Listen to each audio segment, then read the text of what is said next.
Dude, this is going to especially kill you as someone that travels even for like 2 and 3 day trips just with a backpack. Oh, it's so going to kill me. Like you're never traveling that way again. I know. You're checking like car seats and backpacks and I'll see you at baggage claim, my friend. Oh my God. Who got the truth? Is it you? Is it you? Is it you? Who got the truth now?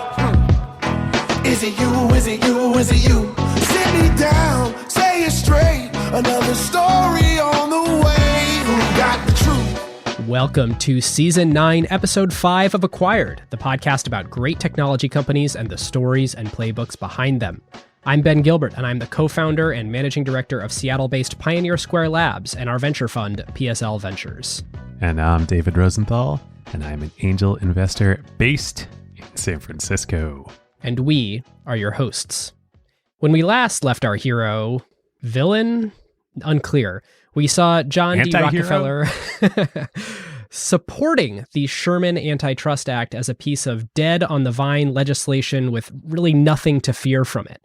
Today, we will cover Standard Oil from 1890 through their, spoiler alert, breakup in 1911. Ben, you're ruining the punchline.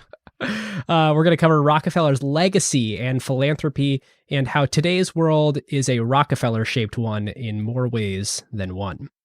We will also debate the finer points of where Standard Oil crossed the line between using legitimate business practices like operational efficiency and economies of scale into straight-up abuses of power to grow their massive, massive profits. You mean like bribing elected officials? David, Look, I don't want to spoil anything here, I guess, other than the breakup. Well, listeners, we want to say thank you. Yeah, we have had a pretty crazy month here at Acquired. Starting with the TSMC episode, we have just been on, I don't know what it is. Y'all like semiconductors, but the show has been growing hugely. So much good stuff is going on. We were talking beforehand, like we really do want to keep our intros shorter and just start getting right into the stories. And in particular, thank you to our old listeners for spreading the gospel. We've really enjoyed this slow, methodical, linear growth. I think it's helped us hone the product of Acquired. But of course, like an explosive growth spurt is always a fun thing. So thank you to those of you for spreading the word over the years, and welcome to all the new folks. And then two, unrelated to the episode, but special little fun thing to talk about. We are about to have a new addition to the Acquired family. Yeah, not an on-air edition, though. No, not on air. This is so crazy. By the time y'all hear this, Jenny and I will have had a little baby girl that we are expecting any day now. Honestly, it was like coming down to the wire of recording this. It was very nerve-wracking. This was almost a serious cliffhanger where we just did part 1 and then David disappeared. A bunch of my friends were asking me like, hey, like, so excited for you and the baby and all that, but you're going to get recording for part 2 and before the baby comes. Well, David, congratulations. So excited for you and Jenny. Yeah, we can't wait. All right, listeners. Now is a great time to talk about a new partner of ours here on Acquired, Legora, the agentic operating system that is redefining how the world's best legal teams work. Yep, it's sort of obvious that AI is going to completely change the legal industry. I bet most of you listening have dropped a contract into some sort of AI chatbot out there. Legora took that insight and asked the question, what if you really built something with that power from the ground up for the legal industry? So the founders did exactly what great founders do, operate with obsessive customer focus. They embedded inside a massive law firm for months. They sat with the lawyers just watching how the work really gets done. And that's how you get features that customers love, like Tabular Review, where you drop in a folder of hundreds of contracts and it pulls every key term into a grid a lawyer can actually work with. Legora's bet here is interesting. Since it lets each lawyer handle more complexity, any given person can increase the quality of their work and do higher value work. And this means that the pie can grow even as each individual task takes less time. And they recently launched Legora Agent, offering greater intelligence and performance. The agent lets lawyers set an objective. Then it can handle the planning and the execution and delivery of the final product. Legal teams get to maintain full control and transparency since they're still involved where judgment is required. And Legora works where you already work. You can use it within Microsoft Word while redlining or drafting. The early Legora numbers essentially speak for themselves. When they have a head-to-head pilot with their top competitor, they win 70% of the time. Legora now has over 100,000 lawyers on the platform from 1,200 legal teams in 50 countries. And crazily, they went from 1 million to 100 million in ARR in about 18 months. Truly insane numbers. And that is the real test. Plenty of things demo well, but the question is whether a busy associate actually reaches for it during crunch time, or whether a partner trusts it before going into a conversation with a major client. If your legal team wants to check it out, whether you're a law firm or you're in-house at a company, you can learn more at legora.com/acquired and just tell them that Ben and David sent you. Well, David, this one, we're going to cover some companies that are newer. So we actually need to say, this is not investment advice. This is for entertainment and educational purposes. We may hold some of the companies that we're talking about, but they're pretty old companies and they're super merged together at this point. All right. So last we left our plucky anti-heroes. Ben, as you said, the Sherman Antitrust Act had just passed. Everybody's having a good laugh about it. The political money is still flowing around like hotcakes or fine wine, which of course Rockefeller didn't drink. And what was the language that made everyone feel like the legislation was DOA? Yes, the key modifying clause in the Sherman Antitrust Act was in restraint of trade. So everything, all combinations were outlawed if they were, quote, in restraint of trade. Which was not defined. Nobody knows what that means. It's like Will Ferrell, like it's provocative. Gets the people going. Okay, so speaking of going, Standard Oil is going. You know, we said this at the end of part one, like they've won. They've like won capitalism. They've won like America. 90% market share. The whole kerosene market, 90% belongs to them. It's game over. But we did kind of hand wave over a bunch of stuff at the end of last time. One, there was some trouble brewing back in the home front, back in the state of Ohio. So we're going to cover that. And then the big thing that we really just spent like 15 seconds on last time was the whole, you know, like, oh yeah, JD retires. What was going on with that? Why does he just walk away and ride off into the sunset? Because he stayed titularly. His name was still on the door. Oh yeah. And I think he actually did want to walk away, right? Oh, he did. But they thought it would be like bad for the shareholders. Maybe. We'll see. All right. So first, let's cover the trouble on the home front back in Ohio. So right as the Sherman Act was passing, state legislature members in Ohio, remember, they're pretty pissed at Rockefeller and Standard Oil. And like this goes all the way back to the Cleveland massacre. And he has a lot of enemies back home. So the state attorney general, a guy named David Watson, he decides that he's going to bring a case.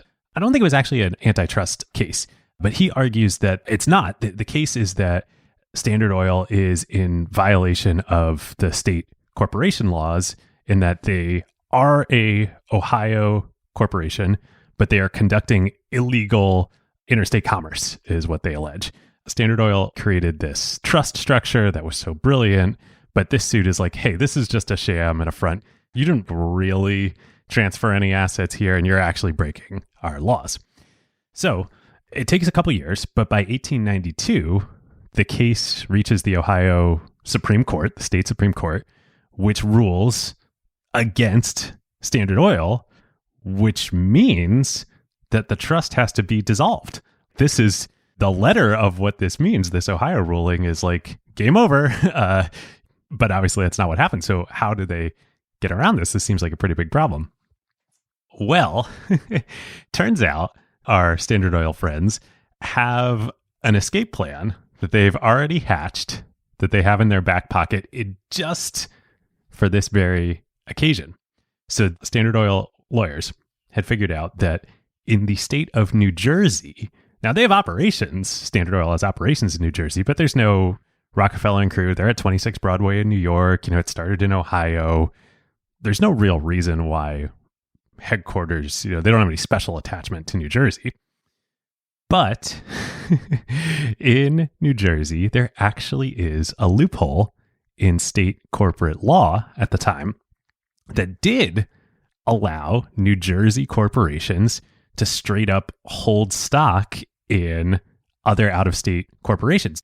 No even need for a trust structure.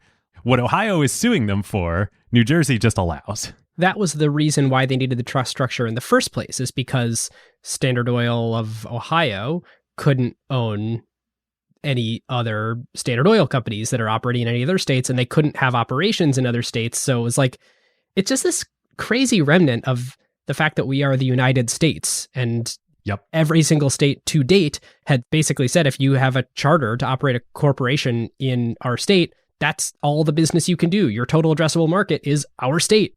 So they've got this loophole in New Jersey. What do? Boom. They just reorganize the whole thing and they transfer all the assets into the new Standard Oil of New Jersey. Or again, at least they make a public show of this. They tell the courts, they tell everybody like, oh, yeah. This is what we're doing. You know, whether they actually do this or not, we'll maybe see a little later in the episode. Doesn't matter though. Problem solved. So as Turnout writes in Titan, quote, the 1892 overhaul was mostly shadow play, a charade to appease the courts. The executive committee at 26 Broadway, of course, Rockefeller and all the Flagler and all the cronies, was formally dissolved. But the members lost only their titles and were soon converted by the nicest legal cunning into the presidents of 20 affiliated companies. In standard parlance, these men were now, quote, the gentlemen upstairs, or alternatively, quote, the gentlemen in room 1400. Nobody had to switch seats at the lunch table, and Rockefeller and his coterie ruled as absolutely as before. Fascinating.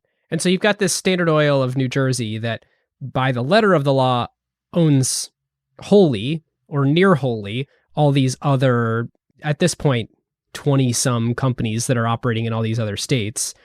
And so the way that sort of structurally looked is all the people who were the trustees of the Standard Oil Trust are now the presidents of all those companies, and they're working remotely from Manhattan. They were ahead of the curve. So this is great for Standard Oil. And this goes on for a while, but slowly, but then noticeably over the years, everybody starts to notice something's a little different about Rockefeller. He's always been like aloof, famously during meetings, he would lie down on a chaise lounge and have his eyes closed and people would think he's asleep, but then he would jump in. Oh, these are like Standard Oil board meetings. Yeah, exactly. But he's actually listening like intently to everything. Like he's always been a little weird, in how he operates, but super laser focused and engaged in the business. And he kind of starts like drifting away slowly and he seems weird. He starts not coming into the office every day. I think first he stops coming in on Saturdays and then he like takes longer time off.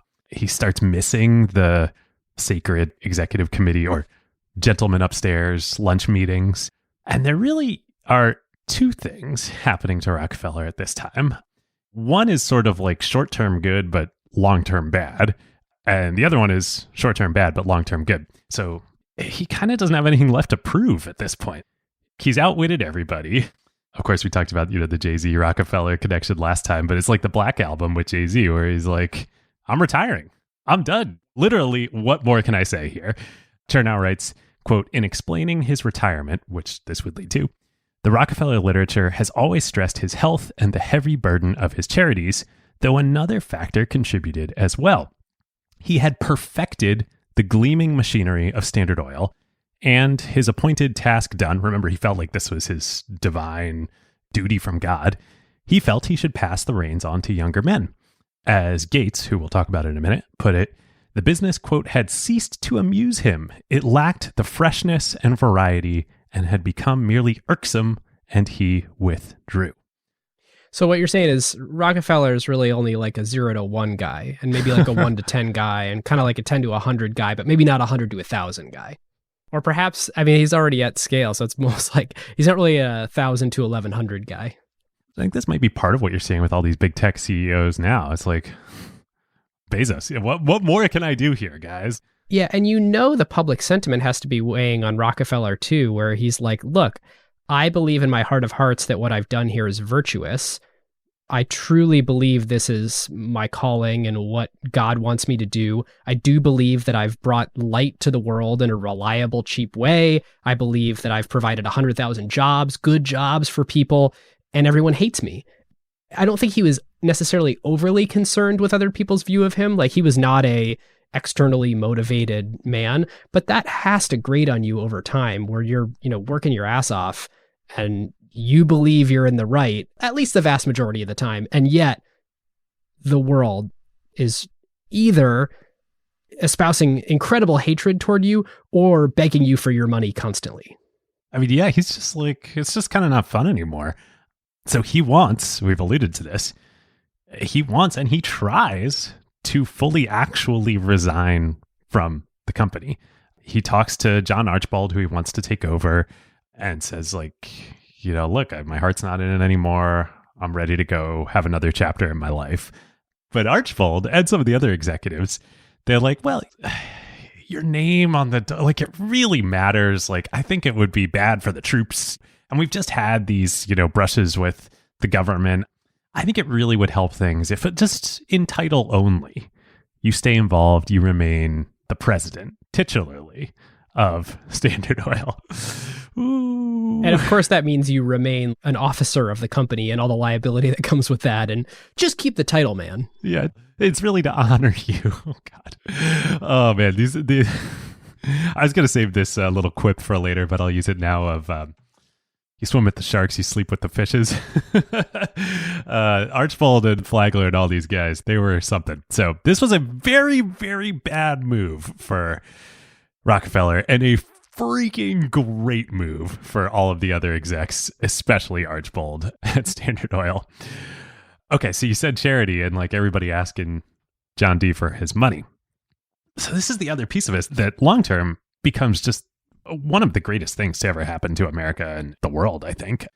But he's really, really struggling with what to do with his wealth. And in particular, all these causes, remember, he wants to do great works. He feels called by God. He wants to make the money to then do great works with the money. And he's been donating all along the way, kind of in these smaller chunks, but to everyone at church on Sundays, to the church to maintain it. I mean, he's been charitable thus far. Yep. And it's kind of trained people around him who he gives to, organizations who he gives to, and now the general public who knows about this, that, oh, hey, you can just ask John D for money and he might give you money. And he's super stressed out about this. Like, I would find that very stressful if just constantly he's getting thousands of letters a week just asking for money. He's not into the like cool billionaire stuff ideas. He wants to donate. And so he's finding it incredibly challenging that what he wants to do is find high return on society ways to give this money away that align with his beliefs. So he's, looking for either good Christian values ways to give it away, or at least not anything that's antithetical to his beliefs. The last thing that he wants to do is say, there's too much inbound, I'm just going to ignore it. This is his mission in life, is to answer these pleas. Yeah, Chernow found this great quote from him in, I don't know if it was something he said to somebody or in his papers or whatnot, but I think this really says a lot about how he was feeling. So this is directly from Rockefeller about this time. I investigated and worked myself almost to a nervous breakdown in groping my way without sufficient guide or chart through the ever-widening field of philanthropic endeavor. It was forced upon me to organize and plan this department upon as distinct lines of progress as our other business affairs. Well, important to note here is the notion of philanthropic organization does not yet exist in America. There's no Gates Foundation. There's no playbook for like, I'm going to start a 501c3 and employ people that work at this nonprofit that will figure out how to give the money away. It's kind of random and scattershot the way that everyone donates. And so there's not a playbook of like, cool, I'll spin up this organization to give away my wealth. Yep. And he's doing it all himself. It's all on his shoulders. Folks might know who either were familiar before or have gone and looked up John D on the internet since our part one. His appearance radically changes during this time. So he was, kind of like Devil Bill. He had a lot of Devil Bill in him, like a big guy. He's very like, his personality is understated, but like he was, a presence.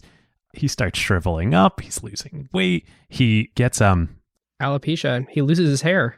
All of his hair on his entire body, not just like his head, his eyebrows, his mustache. He always had a big bushy mustache. The rest of his body, for the whole rest of his life, his hair is gone. And it's all just because of this stress that's weighing on him. And frankly, the incredible amount of work that he had done. Standard Oil had some trying times. He's not new to stress. Yep. This is really my interpretation here. You know, some I think comes from Turnout, but he loved every minute of Standard Oil. I think if it were just Standard Oil, I don't think any of this would have happened. I really think the weight of this wealth and this philanthropy was like this albatross just like hanging around his neck. And let me give a quick scope for a moment. When you say the weight of his wealth, let's talk about his wealth so far at this point in time, and then we can check in later and update the numbers. So in 1890, he was generating $10 million in annual income, just from Standard Oil dividends, from a variety of sources. Inflation adjusted, it's like 30x today. Yeah, it's just insane. The other thing to think about is this is before the federal government enacted the income tax. So this is 10 million post-tax dollars. Not even post-tax. There's the concept of tax. Well, but it's like the notion of a post-tax dollar today. Yeah, it's just straight money. He really just has this self-perpetuating wealth because he owns 257,000 of the 973,000 shares of Standard Oil. So he owns a quarter of Standard Oil, and he's generating these dividends. At this point in time, I think Rockefeller was trying to keep it pretty modest, these like 11% annual dividends, but he himself was receiving $3 million in these annual dividends. He had $24 million invested outside of Standard Oil in things like railroads and real estate and steamships, and like a dozen of each of these types of companies. He was invested in banks, Chase Manhattan. He had a very close relationship there and put a lot of money in there. I think by the time he actually retires, he's worth about $200 million. Yeah. Gosh, I think this happened after he retired. In a roundabout way, he ends up owning a significant iron mining and ore deposit operation that ends up getting rolled up into U.S. Steel when JP Morgan rolls up U.S. Steel. JP Morgan, not the bank, the person rolls up U.S. Steel. Which is, of course, Carnegie Steel that he's rolling up into. Yep, exactly. And he makes $80 million on that transaction. 80 of his $200 million of wealth come from this U.S. Steel roll-up that he was fortunate enough to have made an investment in this iron company. It's just wild. So he's got, at this point, of course, owning a quarter of Standard Oil, generating $10 million a year in annual income, got all these investments across all these industries, and then boom, U.S. Steel happens to him too. Man, strength leads to strength. For sure. I guess it applies to people too, and not just institutions. And one last comment on this Rockefeller wealth. You know, I mentioned we're still in sort of this 1890 to 1892 timeframe, but I mentioned that point when he's worth $200 million in 1902. The GDP of the United States at that point was $24 billion. So even at that point, there's still a decade before Standard Oil gets broken up, and he owns a quarter of it. He already has 1% of the US's GDP as his personal net worth. Already the richest person that will ever exist in America, including Bezos, Zuck, all these people. Yeah. Well, it'll be interesting to see how things play out in the coming years. But yeah, crazy. So he's got all this weighing on him. He's trying to be the best, the greatest of all time, trying to be the GOAT, the Tom Brady, if you will, in both business and philanthropy. Finally, in 1891, he not gives up, but says, like, I got to find a different way to make this work. And he convinces a man named Frederick Gates, who he had been working with on the University of Chicago project, which we'll talk about in a sec, to come move to New York and help him with the philanthropic endeavors that he's undertaking. And this is so novel. This ends up creating what leads to the Rockefeller Foundation, you know, a family office, all the stuff about how we think, oh yeah, this is how it's done today. This is where it starts. He starts this whole thing, he and Gates. He writes a letter to Gates. He says, I am in trouble, Mr. Gates. The pressure of these appeals for gifts has become too great for endurance. I haven't the time or strength with all my heavy business responsibilities to deal with these demands properly. I am so constituted as to be unable to give away money with any satisfaction until I have made the most careful inquiry as to the worthiness of the cause. These investigations are now taking more of my time and energy than Standard Oil itself. Either I must part with the burden or stop giving entirely, and I cannot do the latter. That sums it up right there. It's crazy to me that he's still the same old Rockefeller. He's obsessed with digging into every little detail, knowing how the money is going to be used. It's actually very similar to the Buffett comparison that we made earlier. You think about the episode that we did with, I think it's Berkshire Hathaway Part 2, when he starts donating some of his money. Warren was obsessed with analyzing the return on an investment. And so when he was going to donate, he was obsessed with understanding how can I maximize the impact of that investment, which of course was this large burden for him. And so that's why he ended up deciding, actually, I'm just going to go give it all to the Gates Foundation and they can figure out, and then I don't have to think about it. Whereas there are no foundations yet. So you have Rockefeller here with a similar obsession with making sure that every penny is deployed in the most optimal way. He did his whole business career, and how frustrating. Yeah. Well, and I think there's one key difference, though, between Rockefeller and Buffett. I think they both have this outlook, but Buffett, I think he doesn't have a genuine want to be involved in it. He has this outlook. This is the way it should be, but I don't have a passion to do it myself. Rockefeller has the passion to do it himself. I want to run Standard Oil and I want to do this myself, but I need help. So he brings in Gates. They basically invent philanthropy. Yes, they do. We're going to have so much fun on this episode still to come. But I think if there's one thing to take away from this part two, it's part one was Rockefeller and Standard Oil invented modern business. The thing to take away here is they invent philanthropy, and coming out of that is so many cornerstones of what modern life is for all of us, or almost all of us that are listening, that we just take for granted. Yeah. And we say invent philanthropy, they invent the sort of systematic and organizational giving away of money. They don't invent tithing. That's a biblical concept, but they really do invent modern philanthropy. Yeah. All right. So let's get into it. So the first big project, well, Ben, as you said, he had been giving all his life, even going back to his bookkeeping days. The first significant project that he and the family do is actually Spelman Seminary, what becomes Spelman College, the HBCU Women's College in Atlanta. In the early 1880s, they financed the building of that. Seti Spelman. Spelman is the maiden name of his wife, Seti Spelman. Yeah.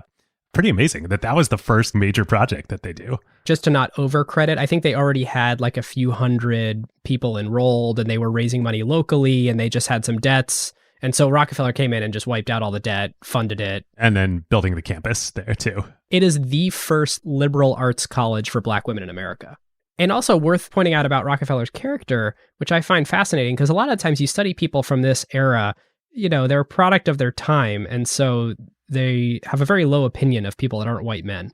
And Rockefeller does have some less savory parts in reference to comments that he's made about other ethnic groups here and there. But he went from pre-Civil War being an abolitionist, a big supporter of Lincoln, to really carrying that through and then putting his money where his mouth is and really advocating for the rights of Black people after the Civil War. Yeah. It's almost silly to say this, but for a rich white guy of the time, he's remarkably not racist. Yeah. So much about him is remarkably modern. Like you say, he doesn't have a perfect track record on anything. And he doesn't have a perfect track record on, women and women's rights. Most glaringly, I think he said he had 5 children. One died very young, 4 children that survived to adulthood. The 3 eldest were daughters, and then Junior was the youngest, 1 son. The daughters are fine, you can do stuff, whatever. But Junior, you're getting all the money, and you're going to be my successor. Very similar to the New York Times story in that respect, where the money flowed through the male lineage. But, as you say, remarkably striking how close to modern he was in his sensibilities. So that was Spelman. That was the first big project. And then there's the University of Chicago, which obviously is this amazing institution and achievement. I think this project is really what put him over the edge psychologically, though. This was hard. So it started in the early 1880s. There was this movement to build a true Baptist university in America. And remember, Rockefeller's Baptist. All the Ivy League schools started as religious or quasi-religious institutions, but they weren't Baptist, with the exception of Brown. Brown had a lot of Baptist influence, and that's where Junior, Rockefeller's son, went. But it wasn't strictly Baptist, I don't think. They wanted to build like a real Baptist university. And the Ivy Leagues at this point in time are becoming more and more secular. The Baptist educational community is sort of worried about, what's about to take off is this sort of secular education movement, and all the best and brightest are going to flock to those types of institutions. And remember, what did we say the first time about the Baptists? They're evangelical. It's not about the wealth per se, but they want to recruit. And so this movement is like, we want to put this university in New York City, attract everybody, the big city, America, post-war, etc. JD, of course, is the perfect benefactor for this. So he gets involved. It becomes a mess. A guy running the initiative, a guy named Augustus Strong, who's a Baptist minister, he ends up sort of scheming. Rockefeller's oldest daughter, Bessie, ends up marrying his son. So they get like very involved, but then the project falls apart and Rockefeller withdraws his support. Awkward. It eventually does morph into trying to build this project in Chicago instead. And the idea is that so we think Chicago's the Midwest, like it was the West then, but it was the biggest city in the frontier. I think it was already the second biggest city in America at that point. Here was sort of new ground. We can build this Baptist university, and then it'll be a model, a template, and we'll build a bunch more Baptist universities all over the country. And two more benefits too. One of which is it's really expensive to build stuff in Manhattan.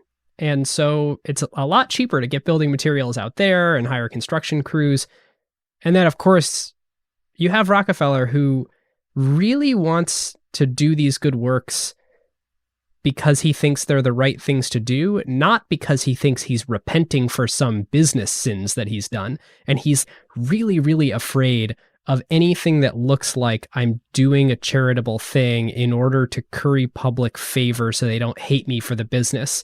Anytime anybody would insinuate, well, this is a good way for you to make up for all the Standard Oil stuff, he would just excommunicate them. And so it was convenient that it was in Chicago, because he sort of felt like if it's in New York, then people will sort of view it as me trying to influence the public to like me, and I don't want to be seen as attempting to do that. So you're saying the opposite of what Rockefeller wants might be something like Leland Stanford University or Vanderbilt University or Duke University, all wonderful institutions. I went to one of them, but yeah, these are people who want their names on the building, so to speak. For most listeners, I bet you're like, wait, Rockefeller founded the University of Chicago, and that is exactly what he was going for. And it wasn't just universities. Obviously, probably some of you are thinking like, well, you're talking about how Rockefeller pioneered philanthropy and all that, but you guys are missing something. There was another wealthy white dude at the time who was pretty dang philanthropic, Andrew Carnegie, of course, and they were big time rivals. Carnegie did something pretty amazing. He created the American public library system. Oh, I didn't know that. Yeah. You know how there's like a library in every town in America? That's Carnegie. He created those libraries and funded them. I assume that was taxes.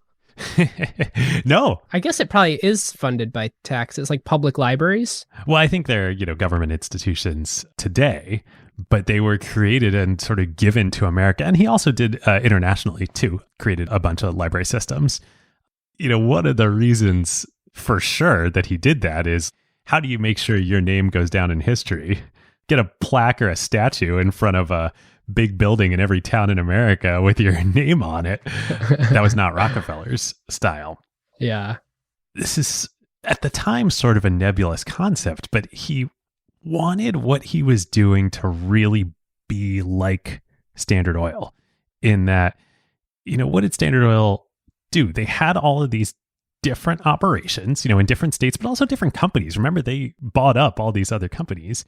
And it wasn't that they absorbed them whole cloth. They kept operating these individual companies on their own with support from the mothership, but they were expected to be profitable, have good, tight operations in a decentralized manner. They would just have to pass a quality bar for making sure that they had good, reliable product, and then they would slap the Standard brand on it. Yep.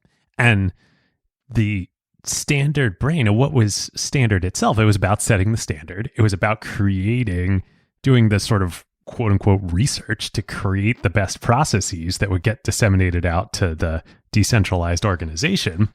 That's what he wants for philanthropy. So once he brings Gates in, they start thinking about this and they turn their attention to the state of medicine and health in America and in the world. They do something pretty amazing. So in 1901, they decide to set up the Rockefeller Institute for Medical Research in New York City.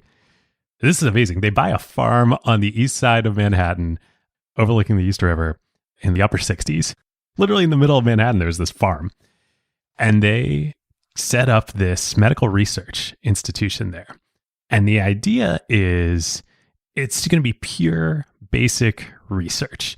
And Chernow has this great quote of Rockefeller talking to his son, to Junior. He says, "John, we have money, but it will have value for mankind only if we can find able men with ideas, imagination, and courage to put it into productive use."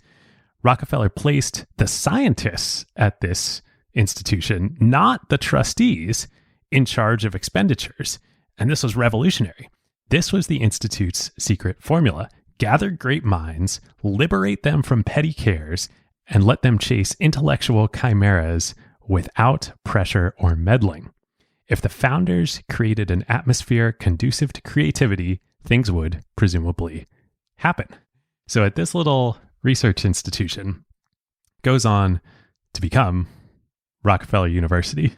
Ben, had you heard of Rockefeller University before we did the research for this? I hadn't, and I've been blown away by the amount of medical research that's come out of it.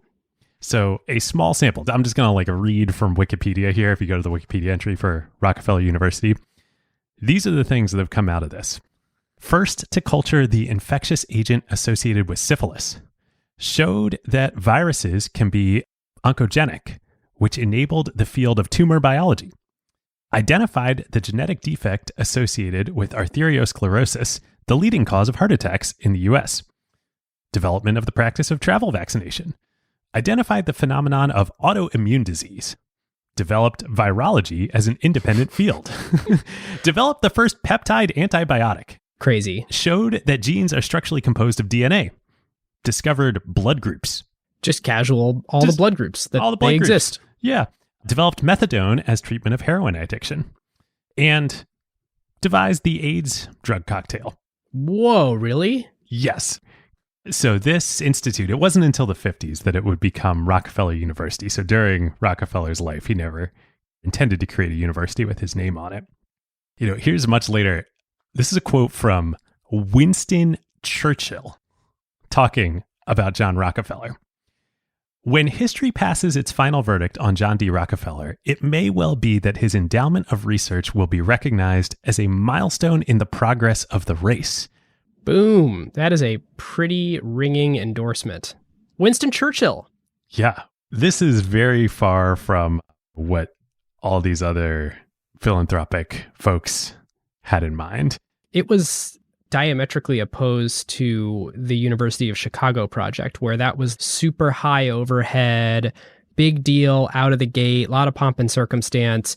And with the Rockefeller University, or what would become that, it was almost like the lean startup. Yeah. You've never heard of it. And they didn't make a big deal at the beginning, and they didn't build a special campus. It was very much like, let's get a bunch of really smart people, the brightest in their field together. We'll pay them good money, and we'll kind of see. Let them come here and work on what they want to work on. They go even further. So the first head of the institute who they recruited was this guy named Simon Flexner. And Flexner was a physician. Remember, we're talking about how modern Rockefeller is and how modern Standard Oil is and how modern this philanthropy is. Remember his father, Bill, was a doctor, quote unquote. He was a witch doctor. That's what medicine in the practical sense looked like in America. It was really closer to that at this time still. I mean, at best, it was homeopathy. At best, which Rockefeller was actually sympathetic to himself for a long time. But Gates and Rockefeller and the family, they work with Flexner and they say, we've done all this research in this science. How can we change how medicine is practiced? So they go to Hopkins. They take the Johns Hopkins model, which is what we know as medical school today. 4 years, post-undergrad, and they spread it out. They don't go create another university to teach another medical school. They go create medical schools at all the other universities in America. Before this, other medical schools, you didn't need a college degree. There was no standardization. So they go first to the University of Chicago, then to Yale, then to Vanderbilt, then to all these other institutions, and they just give tens of millions of dollars. So they just start medical schools. To start medical schools in the model of Johns Hopkins. And this creates, modern practical medicine as we know it today. Then they go even further. So they go back to Hopkins and they say, we will fund creating a new school here attached to the medical school, a public health school. So they create the first school of public health at Hopkins, and then they go to Harvard and they do the same thing there. And it's all behind the scenes. This is so Rockefeller and so Standard Oil. And is this being sort of managed by Frederick Gates? Yeah. Gates, and now the Rockefellers, like Junior gets very involved in this and ultimately takes it over. But Senior and Junior and Gates, the three of them together, along with the staff that they're building, they're driving all of this. So listeners, as you can tell by now, Standard Oil Part 2 is really like Rockefeller Part 2. I mean, we're dancing in and out of Standard Oil here, but there's the scope of what the early Standard Oil money allowed the Rockefeller family to do is just unbelievable. Yep.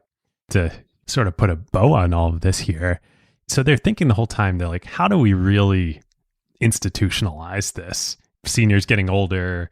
They've built up this office. This is unique. How do we make this something that's going to perpetuate indefinitely?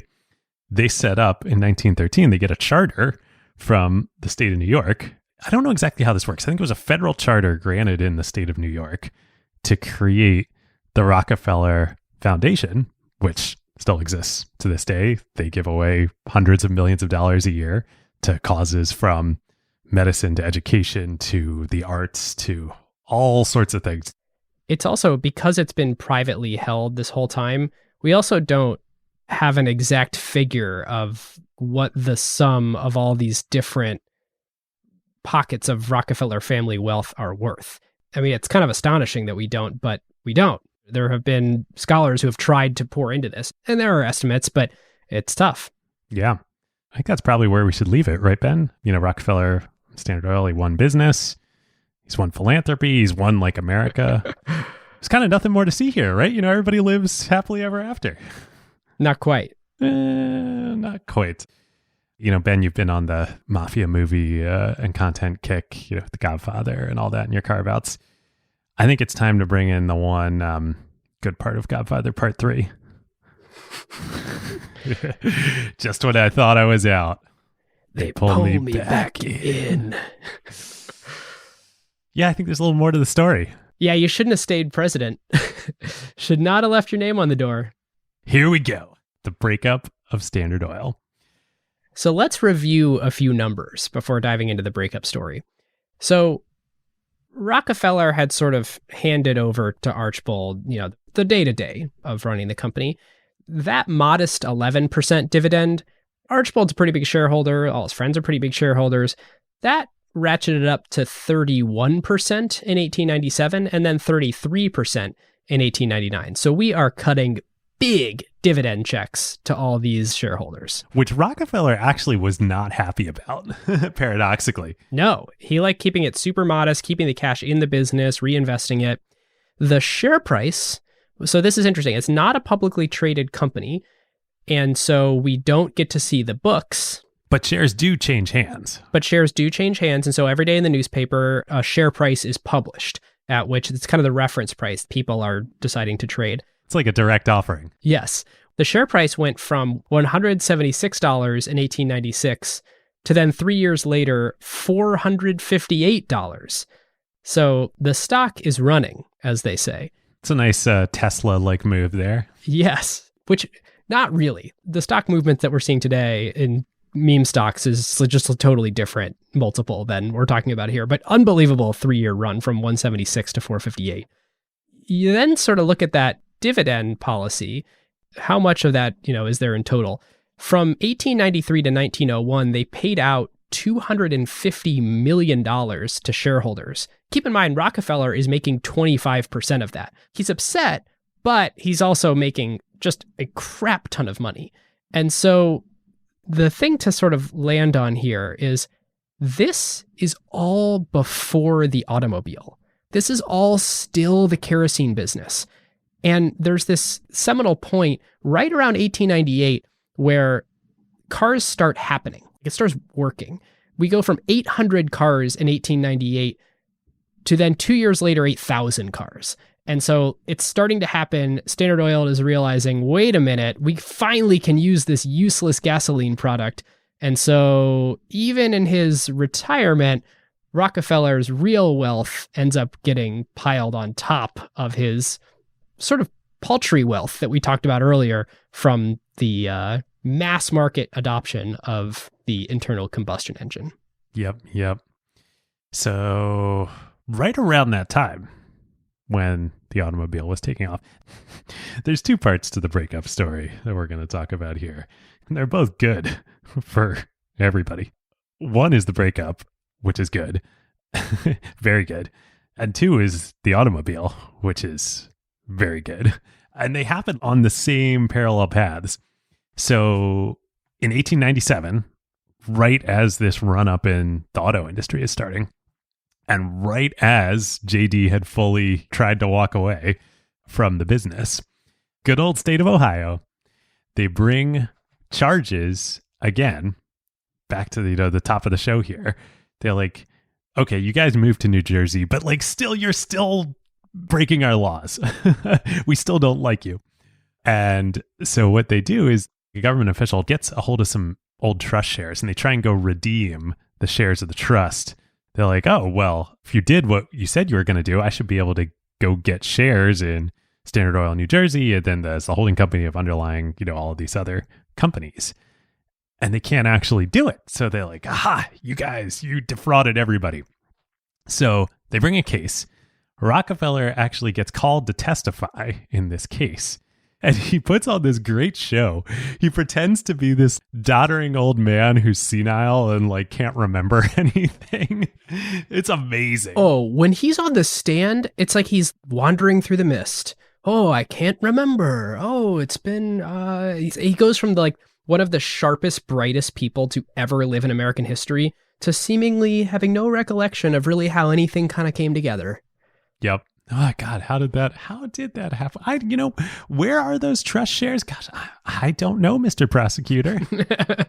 The state doesn't actually win the case, but it's kind of a distraction. It starts to move public opinion, which is what really counts, the court of public opinion against Standard Oil. But they win, and everybody's like, oh, okay, fine. We're going to make it. Also, at the same time as this case is going on, there's a presidential election happening. It was actually when it started. In 1896 was the election. And there's a really terrifying figure from Standard Oil's point of view running for president here.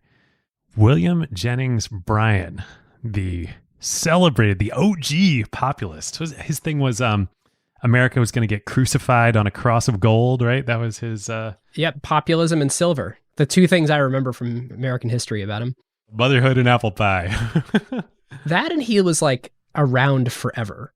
I was like, how is this guy still alive? He was in the American national political scene for decades and decades and decades. Still alive. Just a striking choice of words there. So Bryan loses, of course. He doesn't become president. And who does become president? The best person that Standard and all these other trusts, JP Morgan and Carnegie and everybody could imagine. William McKinley, the celebrated conservative Republican from Ohio. Yep. Good old boy. Standard contributed a cool $250,000 to his campaign. Everybody is just pumped. McKinley's campaign manager, a guy named Mark Hanna, actually went to high school with John D. back when he was going to high school before Wild Bill pulled him out. And he's deep in the family with these guys. He sends a telegram when McKinley wins that literally reads, God is in his heaven, all is right with the world. That's a gloating telegram if I've ever seen one. Oh my God, there's fist bumping going on all over the place. McKinley is just like literally sent from God here from Standard's perspective. Fast forward a couple years, though. All's good on the federal level. But we start getting some trouble with the states again. And this time it's not Ohio.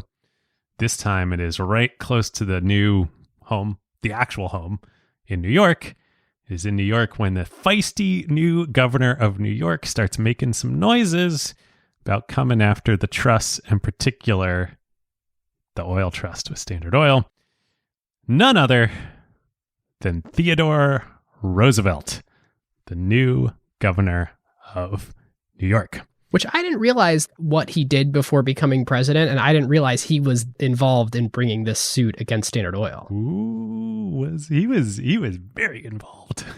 If Rockefeller was bad, there's a chance Theodore Roosevelt was badder. Oh, he was the ultimate badass. Once again, Andy Sparks on Twitter, the best, reminded me that Theodore Roosevelt, like all the glee that we had in part one for Rockefeller and Standard Oil and Flagler and Mafia Dons and everything that they're doing, you're going to have just an equal glee on the other side when he was unsuccessfully running for president later in life. He gets shot before a speech. He literally gets shot in the chest. Oh, that's right. And he gives the speech anyway, right? And he's on the way to deliver the speech. He's being driven.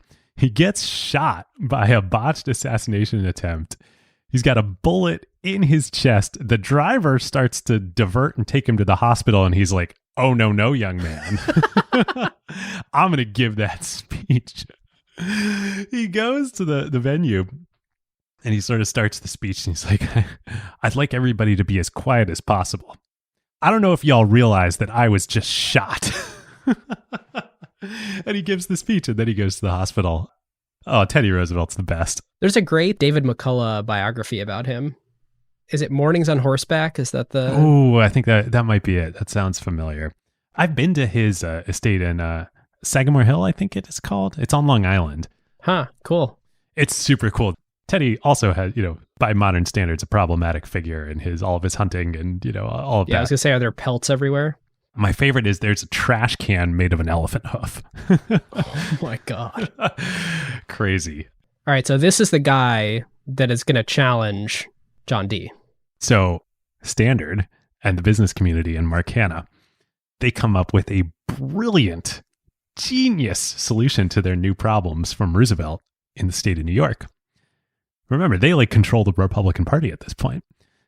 They get Roosevelt nominated as the vice president on the ticket for McKinley's re-election campaign in 1900. This will get rid of him. This will get rid of him, send him to be VP, it'll be great for his political career, but you're going to get him out of New York. And everybody knows VPs do basically nothing. Right, put him in the corner. Put him in the corner. Now, of course, McKinley wins in a landslide again, problem solved, everybody's high-fiving. What year is this? This is, the fall of 1900 when the election happens. It's all great. McKinley gets reinaugurated in 1901. And then he gets shot and he dies. Oops. Unlike Roosevelt, he does not survive. Did the Secret Service exist yet? Are they bad at their jobs or are they just not around yet? That's a good question. I don't know. Such a wild world. And also that this would continue forever, Oh, not forever, but Reagan got shot, right? Was he the last president to actually be shot? That's a good question. Yeah, they seem to catch him early now. Yeah. Goodness. Obviously, I don't mean to make light of McKinley being shot and dying, but this is literally the worst nightmare possible. Suddenly, public enemy number one or private enemy number one for Standard Oil is now in the White House. Yes, now in the White House. So TR, I'm sure everybody's upset about the assassination and whatnot, but once he, gets done with mourning, he's like, oh, you MFers, I've got you right where I want you now. And he's about to get some serious ammo because right at the same time, literally the same month that TR is inaugurated as president, September 1901, a amazing, pioneering woman journalist named Ida Minerva Tarbell, who's a writer for McClure's magazine, national magazine, which is going to be important, national magazine, starts working on a new project that she pitches to the editor, McClure, the history of Standard Oil as a book to come out in serial form in the magazine. Now, one might say Ida has an axe to grind from her own past. This is the birth of investigative journalism as we know it today. Daniel Yergin, the great historian who wrote The Prize, which so many people have recommended after part one that we read. Ben, you read a little bit of it. Yeah, I quickly realized this is mostly about U.S.-Saudi Arabia relations, and we are so not going to get to that in part two. Yeah. So we'll have to cover The Prize and the rest of the international oil history another time. But he, celebrated historian, he calls this book, The History of Standard Oil, quote, maybe the single most influential book on business ever published in the United States. Amazing. Tarbell and her colleagues at McClure's become known as the muckrakers. If you've heard the term muckraking journalists, she's them. Do you know who coins the term muckrakers? Ooh, no, I don't. Teddy Roosevelt himself. No way. Yes. So great. He gives a speech. He talks about how great they are. Yeah. So she was this amazing character. Now you said she might have some agenda. Yes. A little bit of personal history to color her point of view here. Yeah. So where is Ida from? She's like this international woman. She lives in Paris for a while, but she's, based in New York. She's writing for this erudite magazine, but her roots are actually somewhere sort of close to home in this story. Kind of Western Pennsylvania area. Yeah. Like the wild, East back in the day. Yeah. She grew up in Titusville. And her dad was an oil refiner, right? Not only did she grow up in Titusville while the beginnings of the oil industry were happening, her dad was a producer, like a driller, who got totally flattened by Standard Oil and was one of the leaders of the rebellion against the South Improvement Company stuff and everything that was going on at that point in time. And I don't know if you knew this, not only her dad, her brother goes into the oil business. And her brother becomes a senior executive at Pure Oil, which is the most legitimate competitor to Standard, right? I don't think we talked about this in part one. Part of the strategy was they got to 90-ish% market share in refined oil products coming out of the US. They didn't want to get to 100% because they wanted to keep up some charade of competition. It's like having Bing out there in the search engines. Exactly. Sorry, Bing. So the Bing of Standard Oil was Pure Oil that they allowed to survive. And guess who's a senior executive there? Ida's brother. William Walter Tarbell, Ida's brother. By the way, I do have the actual stat that we pulled from PitchBook, sent us this great tear sheet that Standard Oil controlled 91% of oil refinement in 1904 and 85% of even the final sales. Wow. Monopoly. You said it. She's got this agenda, one might say, but she is a very serious journalist. So she spends a year just researching.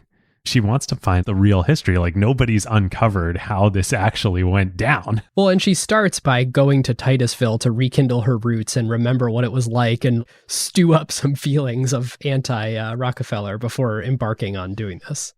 So Chernow writes, from the perspective of nearly a century later, Ida Tarbell's series remains the most impressive thing ever written about Standard Oil.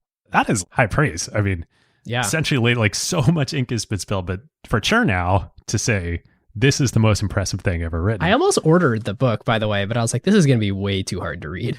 Well, we'll just take Chernow's word for it here. I trust him.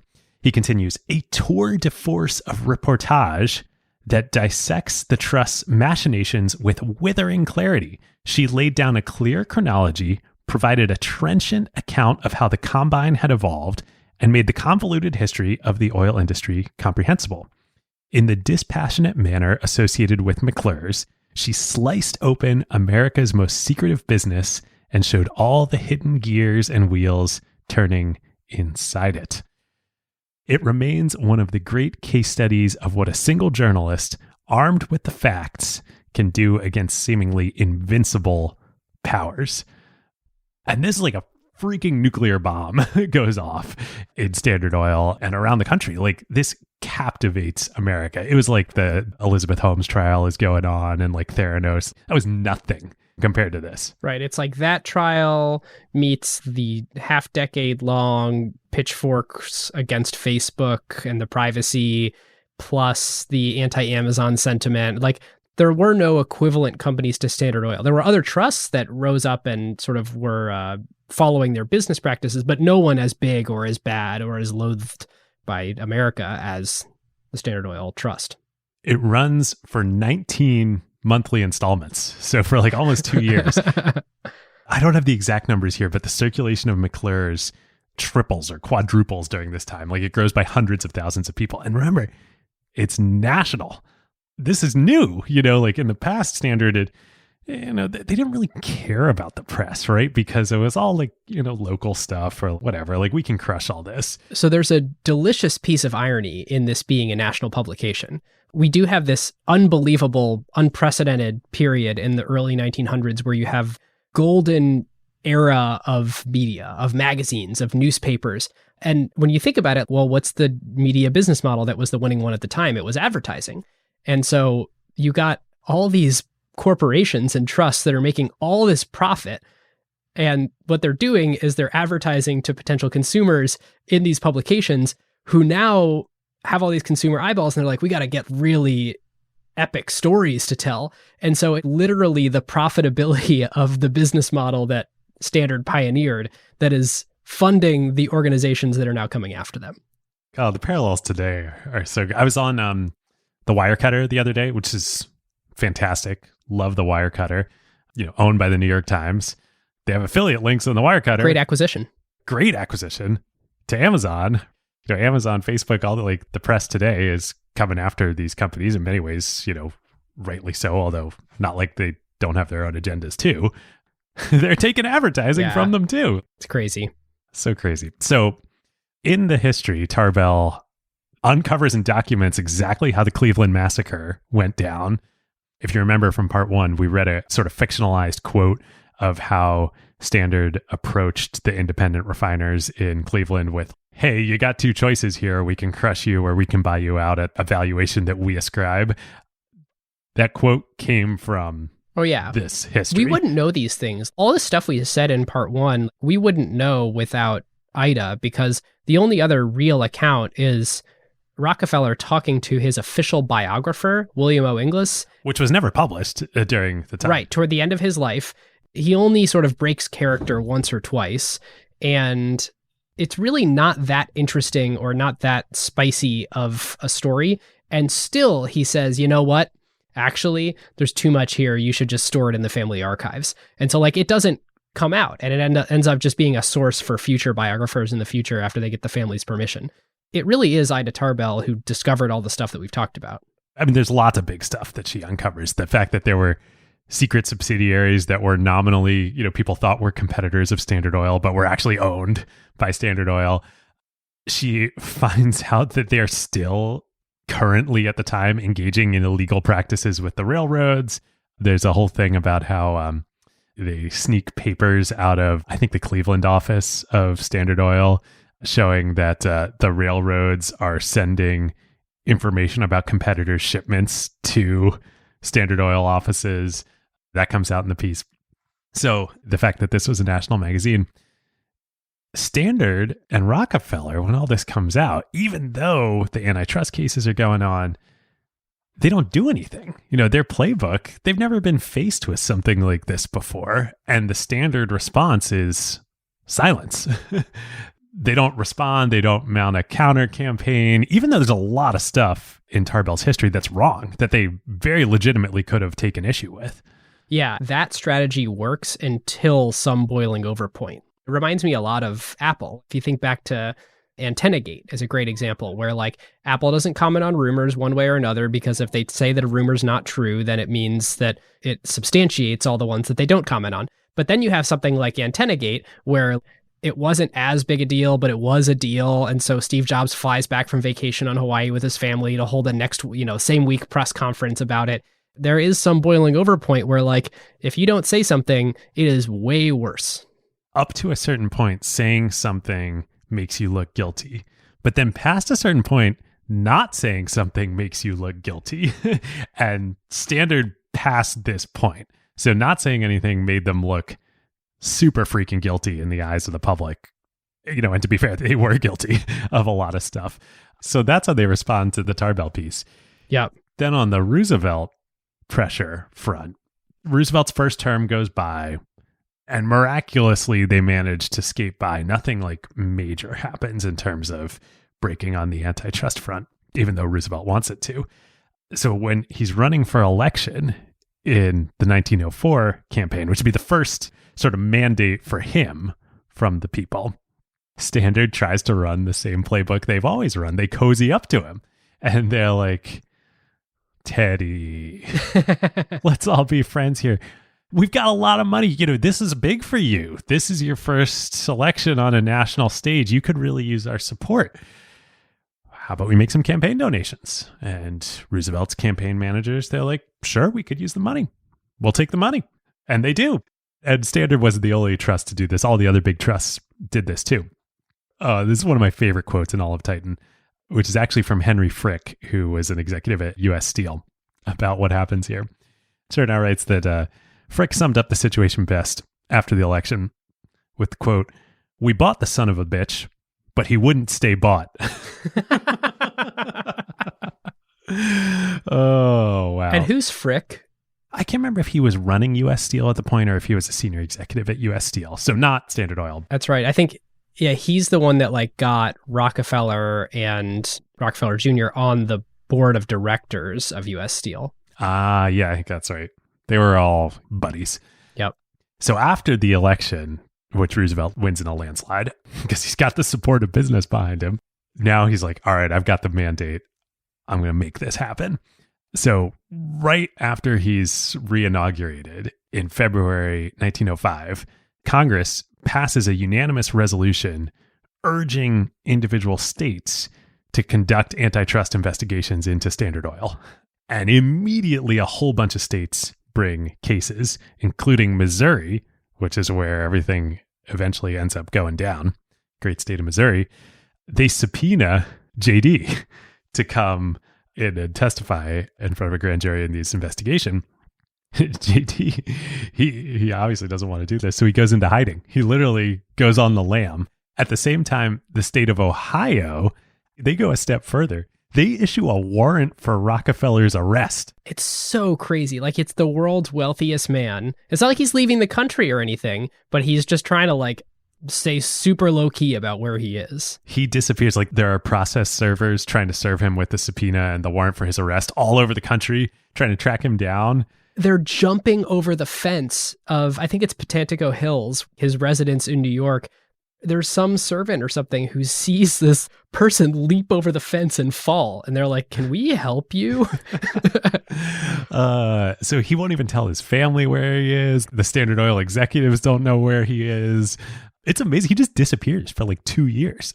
During this time, he's sending letters with no return address constantly to 26 Broadway, to Archbold, and to all the other directors of Standard Oil, being like, guys, I actually want to resign. He's sending his letter of resignation perpetually every week. It's crazy because at the same time, he's building all these medical universities and medical schools that are attached to all these other colleges.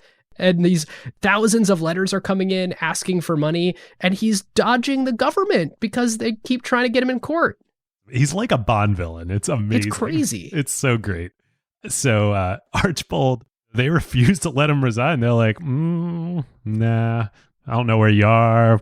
Sorry, bud. Well, and at this point, a lot of them are sort of defending themselves and throwing Rockefeller to the bus. They're saying, oh, Standard Oil may have acted in this illegal way, but I certainly didn't. You even have executives at Standard Oil talking and giving first-party accounts to Ida Tarbell. To Tarbell, yes. To try and shield themselves. Exactly. So the primary guy who talked to Tarbell and did this was an executive and I think a board member named Henry Rogers. And Chernow finds this quote. I think he said this to Tarbell. This quote from Rogers says, quote, "We told him," Rockefeller, JD, "that he had to keep the title of president. These cases against us were pending in the courts. And we told him if any of us had to go to jail, he would have to go with us." It's the freaking mafia. It's amazing. So this is it. Rockefeller, he can stay on the run, he can stay on the lam as long as he wants, but like the jig is up. This is like the end of The Sopranos where I forget whatever the situation was, but like Tony's getting whacked here. Standard Oil is getting whacked. We don't know if Tony was whacked. Yeah, right. Okay. we don't know, but didn't the show's producers say? And then they unsaid it. Oh, and then they unsaid it. They said, that's not exactly what I was referring to. Interesting. So June of 1906, Roosevelt directly directs the U.S. attorney, like in a secret nighttime meeting, he calls the U.S. Attorney General into his office and he's like, I'm directing you to open a federal antitrust investigation into Standard Oil. And then on November 18th, 1906, that suit is filed in Missouri. Federal antitrust suit against Standard Oil on the grounds, you know what the grounds are, they have violated the Sherman Antitrust Act. Ooh. They are in restraint of trade. Which is really interesting because it was definitely true in 1890. It was true through the 1890s, but their dominance was fading at this point. In like the late 1900s, you were already getting into a situation where there was major foreign influence. I mean, there was lots of oil found in Russia and in the Middle East. You're starting to get discoveries in Texas. Yep. California. And who was it that said that if there was oil found west of the Mississippi, they would drink all of it? Oh, I haven't heard that one. There was some Standard Oil crony at one point that was so confident that there was no oil west of the Mississippi that they would drink it if anybody found any. So Standard Oil's strong suit was not Texas. And of course, the Permian Basin would become where tons of oil ended up being found. Yep. Texaco, or what became Texaco, and Gulf, I think, also came out of Texas. Yep. Yeah, the monopoly was fading anyway, which probably was the other factor that made... There are three things. One, Roosevelt bought the son of a bitch, but he didn't stay bought. Two, Tarbell and the muckrakers in public opinion. And three, like legitimately, they weren't that... they're still the most powerful company in the world, but they weren't as powerful. So... I don't want to flash forward too far here, but I do know that in 1911, when the federal antitrust law... When things go down, which I'll just leave there for a second, their market share had eroded to 64%. There were at least 147 other refining companies competing with it in the United States. At that point, John D. had left the company. And so you do have this really interesting sort of scenario where... I don't know, did it need to be broken up at that point? Are we chasing demons of 20 years earlier? I think we'll hold on that for now, but I think that's the thing to sort of noodle on at this point. A bunch of like crazy drama happens between 1906 and 1911, but it's all a sideshow. It just takes that long for all this to get to the Supreme Court. And then Judgment Day, May 15th, 1911, U.S. Supreme Court Chief Justice Edward White reads the decision. And this is like Standard Oil v. United States, right? Yes. This is the big one. Yeah. And Standard in the, what's the circuit below the Supreme Court? Federal Court of Appeals, maybe? Some appellate court? I'm not sure. I should know this as child of two lawyers, and Jenny's two parents are also lawyers. They'll be yelling at me listening to this. Anyway, Standard had lost every step of the way. And then the final appeal, of course, is to the Supreme Court. The Supreme Court upholds the decision of finding against Standard Oil. They are indeed in restraint of trade and orders them. I don't know if it was the Supreme Court that ordered this remedy or if this was what had been ordered at the lower courts and they upheld it. To be irrevocably, cannot undo this, broken up into 34 separate companies, and it has to happen within the next 6 months. It's a fast time frame to be able to disassemble a company. Seriously. Especially because all of the, previous changes in corporate structure at Standard Oil may or may not have actually happened. Like they said it happened, but like, did it really happen? But they got to do this time. There's some tech debt. There's some legal debt to go and undo here. Did you read about Rockefeller's reaction when he gets the news? Is this when he's on the golf course and a messenger just brings it on like a little piece of paper? So this is the best. All right, listeners, now is a great time to tell you about a longtime friend of the show, Vanta. AI has scrambled the whole security picture. It used to be that you proved that you were secure once a year, an audit or a static PDF, then everyone would nod and you're done. But in an AI-first world, that doesn't hold up anymore. Yep, your risk surface changes every week now. A vendor turns on an AI feature or someone writes in a new model without telling IT, and your posture is different than it was last week, let alone at your last audit. Vanta's own research found that around 70% of companies have this quote-unquote shadow AI running with no security review at all. Right. And that's where Vanta comes in. They're the leading agentic trust platform, meaning they've built the thing that closes the gap. And the way that they close that gap is Vanta Agent. Think of it as a GRC engineer, that's governance, risk, and compliance, except that it's software and it doesn't sleep. It finds the issues, drafts the fixes, and cuts the time that you'd spend on vendor assessments in half. In half! Which is exactly why more than 16,000 companies today run on Vanta. Companies like Ramp, Cursor, and Snowflake all stay audit ready and catch the risks that crop up between audits across every vendor, every AI tool, the whole environment. And that's the real value. Trust has to be continuous now, which is why Vanta automates your security, your compliance, and the work to earn and prove trust. We're huge fans of Vanta over here, and literally hundreds of acquired listeners have become Vanta customers at their companies over the years. So you can get $1,000 off Vanta at vanta.com/acquired. That's VANTA.com/acquired for $1,000 off, and just tell them that Ben and David sent you. Okay, so take us back to the golf course, David. So Rockefeller, he had come out of hiding at this point. One of the crazy things that happened in the interim between 1906 and 1911 was Roosevelt got really pissed about this. There was a judge in Chicago that almost blew up the whole case. He subpoenaed Rockefeller and was willing to, because he wanted him to come, testify, and was willing to grant him criminal immunity if he came to testify. So Rockefeller was like, I'll take that deal. Oh, and he couldn't be tried again for double jeopardy then? So this would have been the one... He couldn't be criminally prosecuted after this.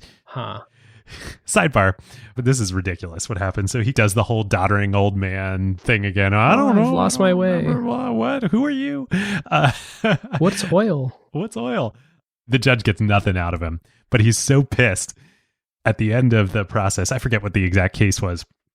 He levies a $29 million fine on Standard Oil, which is by 2 orders of magnitude, the highest fine ever given to a company ever at this point. That's crazy. Yeah. Is that over $1 billion today? I don't know. It was a lot of freaking money. Now companies get fined all the time, but this was, I think it was 1, if not 2 orders of magnitude higher of an intervention than the government had ever done in private enterprise before. So what does this do? This sends the stock market plummeting because everybody's like, oh crap, the government's going to start coming after all of these companies. And they already knew the government wanted to, but this is the first time it was like, oh crap, this has teeth. And so there's a panic in the stock market. Oh, does Rockefeller buy? Rockefeller, he buys the dip, quote unquote. That'd be the easy joke to make here. But even more, he offers to bail out the freaking country because now he's come out of hiding. Oh, is this the Panic of 1893? This was in 1909, sometime around then, sometime between 6 and 11. Got it. But there's a huge panic. Everybody's pressuring him like, hey, you're the wealthiest man in America, say something. When there's a panic now and Buffett comes out and reassures everybody. Never bet against America. Yeah, never bet against America. Rockefeller does Buffett one better. He comes out and he's like, I'll backstop everything personally. So he restores confidence in everybody. Just a great irony here. That's the best sideshow of this whole thing. So at this point, he can't be tried criminally. Yeah, he's going to get off scot-free for the rest of his life. By 1911, he actually had left Standard Oil. Well, so when the breakup happens in December, his resignation is accepted at that point in time, and then he rides off into the sunset. The great thing, we'll talk about this in a sec, he just becomes the happiest man on earth after this. He's so happy. He's golfing, he's vacationing, he's becoming more of a socialite. All of his worries about philanthropy, that albatross is off his shoulders. He's created this institution. He's done these great things for the world. He doesn't have to worry about Standard Oil. Literally, he's got to get out of jail card free for the rest of his life. So Messenger comes. He's on the golf course on the fateful May 15th, 1911. Not a care in the world. He's golfing actually with the local Catholic priest in Tarrytown. They were buds. He loved this private golf course that he owned because he could take people out and restrict them from ever talking business. And so he got to be like jovial and social exactly on his terms. Yeah, like he doesn't talk business anymore. He just like, after he gets the get out of jail free card, literally he's the happiest man in the world. So they're on the golf course. He gets the messenger running up. The Supreme Court ruled against Standard Oil. It's going to be broken up. This is how the legend goes. He gets the news. He turns to the priest smiling and he says, Father Lennon, his name was Lennon, have you some money? And everybody in the golfing party is like, geez, John, I mean, I know this is bad that Standard's going to get broken up, but you're not going to be bankrupt. You don't need the Catholic priest here in Tarrytown. You got some real estate assets at least that you can sell off and like, you know, support yourself in your old age here. Father Lennon's like, well, why do you ask, John? And Rockefeller says, because if you did, you should buy some Standard Oil stock right now. And he's so right. This is the great irony. This is the best thing that ever happened to Standard Oil's share price. Not at that exact moment. Of course, at that exact moment, the share price went tumbling. But in the long run, to Rockefeller, the line, and it's true, is that he made more money in retirement and after Standard Oil was broken up than he did while he was working. Chernow writes here, this was literally the luckiest stroke of Rockefeller's career. Precisely because he lost the antitrust suit, Rockefeller was converted from a mere millionaire with an estimated net worth of $300 million in 1911 into something just short of history's first billionaire. So remember, he owned a quarter of the company, trust, whatever, the thing. And he basically never sold shares. He was always a buyer from other people. Anytime he had a dispute with a partner or another board member, I'll buy you out. And because his mafia cronies, Archbold and Flagler, I think Flagler was gone at this point, but they kept raising the dividend against his wishes. He was just getting this geyser of cash every year, and that was financing all the philanthropy and whatnot. So yeah, he wasn't selling. He still owns a quarter of this dang thing. When the breakup happens, so it's broken up into 34 companies, Standard Oil of New Jersey, the main one, but then all the other, operations in the various states and refining and whatnot are separated out. And when they get separated out, I'm pretty sure they become publicly traded companies. And so the financials, the books get opened and people can see what ludicrously good businesses these are. Well, so yes, you can see what the financials, but also not just the financials, the assets. They own all sorts of crap in these things. It's not just like the oil opera. They own God knows what. All these like secret assets and all these, competitors and operations and upstream and downstream stuff that people thought were competitors, but really weren't. Forests to build barrels and everything we talked about in the first one. Railroad cars, all this stuff. Ability to take metals and turn them into pipes and plumbing operations. And it's crazy. Yep. So December 1st, 1911, the breakup takes effect. 34 companies, they all get publicly listed. I don't know if it was on the New York Stock Exchange or whatever, but on a stock exchange, for the first time. I don't think immediately, but over the next year, Standard Oil of New Jersey goes from an initial share price of $360 a share to $595 a share over year one. Standard Oil of New York goes from $260 to $580. Standard Oil of Indiana goes from $3,500 to $9,500 a share, and so on and so on. Whoa, close to tripling. Yeah, all of these companies, literally newspapers across America, because this is just selling papers here, all this news. They start running daily box scores. I don't know if it was alongside the sports section or whatnot, keeping track of Rockefeller's net worth.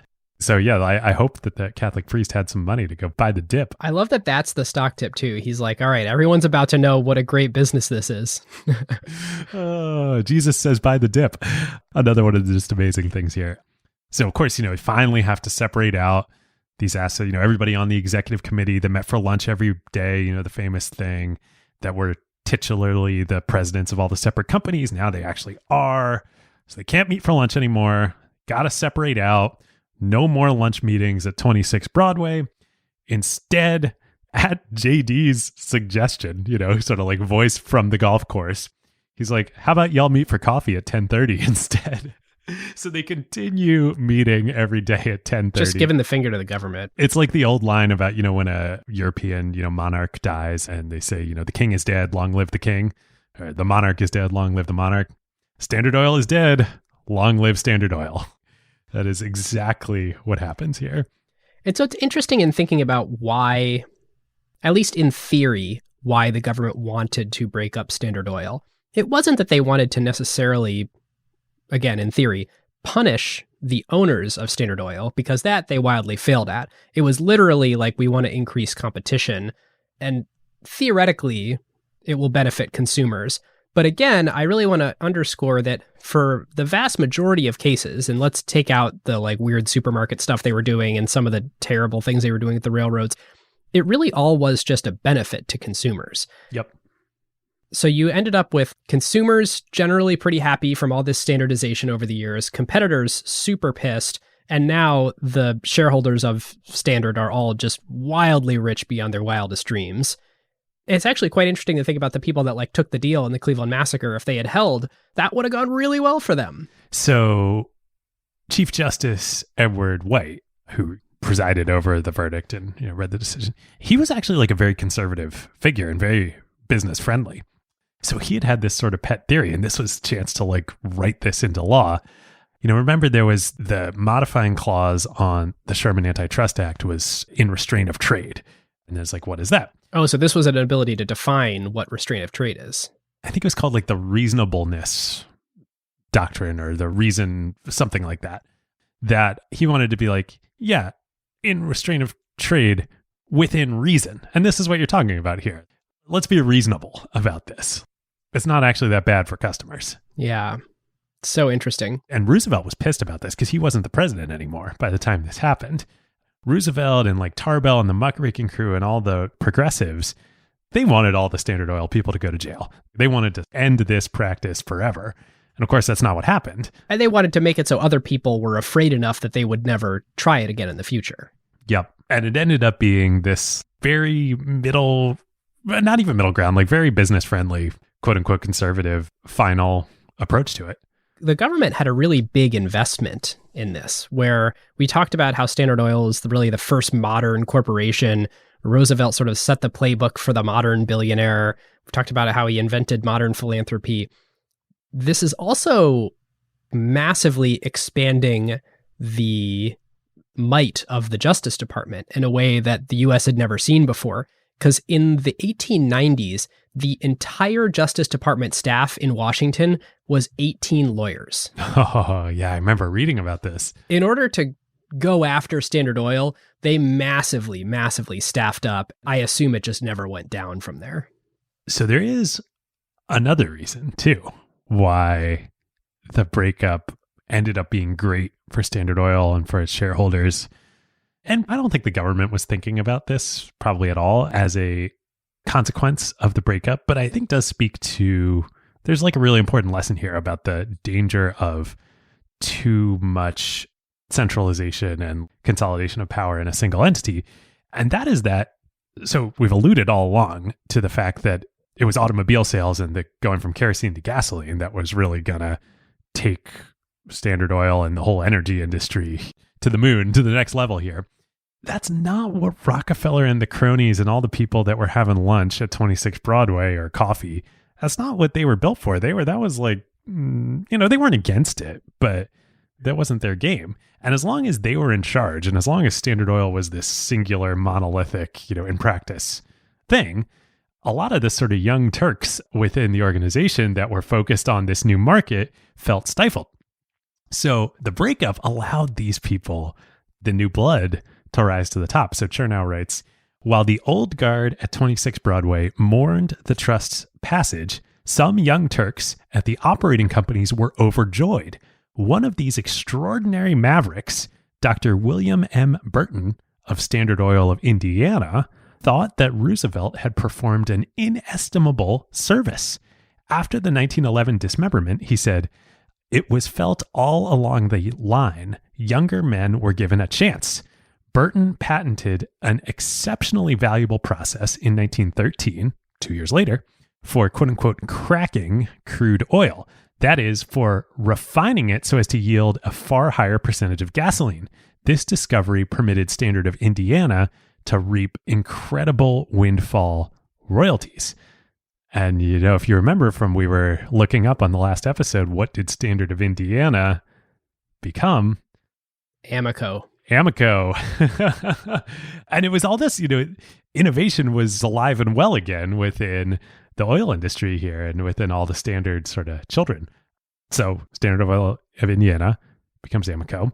Yeah. Can I talk about the spinouts? Yeah, let's talk about them. All right. So the spinouts of the 34, many of them you'll know, to say the least. Especially if you grew up in America, but even if you didn't, you'll know. Yeah. The first one was Standard Oil of New Jersey, but its name in the spinout was not Standard Oil of New Jersey. It was the Eastern Seaboard Standard Oil, or the acronym ESSO, ESSO, which is a little cute wink, wink, nudge, nudge by Rockefeller and crew to say, and we're still SO. I just love our anti-heroes here. Like, they're just such characters. The whole thing reminded me, I think this was when I was growing up, maybe to the ESSO, ESSO, which I had no idea what that referred to until recently. The marketing slogan was, put a tiger in your tank. Do you remember that? Oh, no. Yeah, it was so good. And literally, I mean, like, this breakup and allowing these companies to flourish puts a tiger in everybody's tank here. Yeah, so Esso becomes Exxon. Standard Oil of New York becomes Mobil. Standard Oil of Indiana, as we mentioned, becomes Amoco. Standard Oil of California becomes Chevron. Boom. Standard Oil of Ohio, which became Sohio, then got bought by BP to become BP America. Heard of them. The Ohio Oil Company, which became Marathon, and then also the Speedway brand. Ooh. The Atlantic Refining Company, which got shortened to ARCO. Part of that was spun off and bought by Sunoco, and then the rest of it was acquired by BP, and then ironically, they sold that brand over to Marathon. So a lot of internal dealings here still. Continental Oil became Conoco, which of course is now ConocoPhillips, and the South Penn Oil Company became Pennzoil. Oh, I didn't know that one. I missed that one. That's cool. Because, yeah, there were all these other oil products that they were developing and marketing. Yep. Man, I didn't know Pennzoil was a Standard Oil child. And here's the craziest thing is if you trace it all the way back and you look at the Standard Oil of New Jersey and Standard Oil of New York, Exxon and Mobil together accounted for more than half of the whole Standard Oil business prior to 1911. So ExxonMobil really is the primary reconglomeration of the majority of the original Standard Oil. Yeah. So fascinating. There's almost like an evil laugh that I want to have after that line because it is, you're right, it's delicious and it's a century in the making. Yeah. Well, should it be an evil laugh? We'll debate in a second. All right, let's put a bow on this whole thing, shall we? I want to end with just illustrating Standard's wealth here, more in particular Rockefeller's wealth, because we've talked about a few figures over time. One of them was the 1902 audit that showed he was worth about $200 million, then around 1911, around $300 million. Well, he actually, with all the stock pops in the split up and the move into the gasoline market for internal combustion engines, his personal wealth by 1913, just 2 years after the breakup, was $900 million.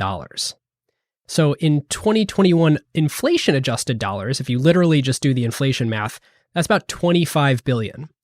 But the more accurate way to look at it would be to say, actually, that's like 3% of GDP, which was still only $40 billion relative, of course, to 21 trillion today. So if you base it on GDP, that figure is about $470 billion. Yeah, the figures I had in my mind and that I think are on Wikipedia are in that sort of 300 to 500 billion adjusted net worth range. Yeah. I do think we should think about him like he was a 470 billionaire, not in terms of purchasing capacity, but in terms of societal impact. The analogy doesn't scale all the way back. Like if you think about when the GDP of America was $1,000, if someone had 500 of that, sure, they controlled half the wealth in the nation, but they didn't have the purchasing power that someone who would have $10 trillion today would have. So it's an imperfect way of scaling it, but there is no one who controls 2 to 3% of the nation's GDP in their pockets the way that Rockefeller did in 1913. So let's think of him like a 470 billionaire. Well, and here's the thing. He had already given away about half of his wealth at that point. Yes! That's the nutty thing, is you already had what would become Rockefeller University. You already had the University of Chicago. You already had all these medical endowments. It's wild. And so you look today, like Bezos and Musk are about 190, 200 billion. You've got Gates at 130 billion, again, from all the philanthropy, about tied with Zuckerberg. Buffett these days has about 100 billion, again, from the philanthropy. So if you think that Rockefeller, he sort of had the potential to have like 800 billion in terms of the amount of sort of influence of the nation's wealth that he controlled. Which probably would be about all of the other moguls today combined, right? That is exactly where I'm going. Perfect. Well, and that's the perfect analogy. He kind of was that. I mean, yes, there was Carnegie, there was JP Morgan, there was a generation earlier, there was Vanderbilt, there was Stanford out in the West and like all that. Yeah, for sure. But this the scale, like, yeah, nobody could touch Rockefeller. So we should transition into sort of the family generational wealth from here, because there's a few interesting things about it. So by the time of his death in 1937, his remaining fortune, of course, which is largely tied up in various family trusts, was estimated to be about 1.4 billion in 1937 dollars. So that's about 1.5% of GDP. It's about 315 billion of today's dollars. The Rockefeller family is now 7 generations in. There's about 170 heirs. According to Forbes, they have a fortune of about 11 billion in 2016. So obviously been doing a tremendous amount of philanthropy.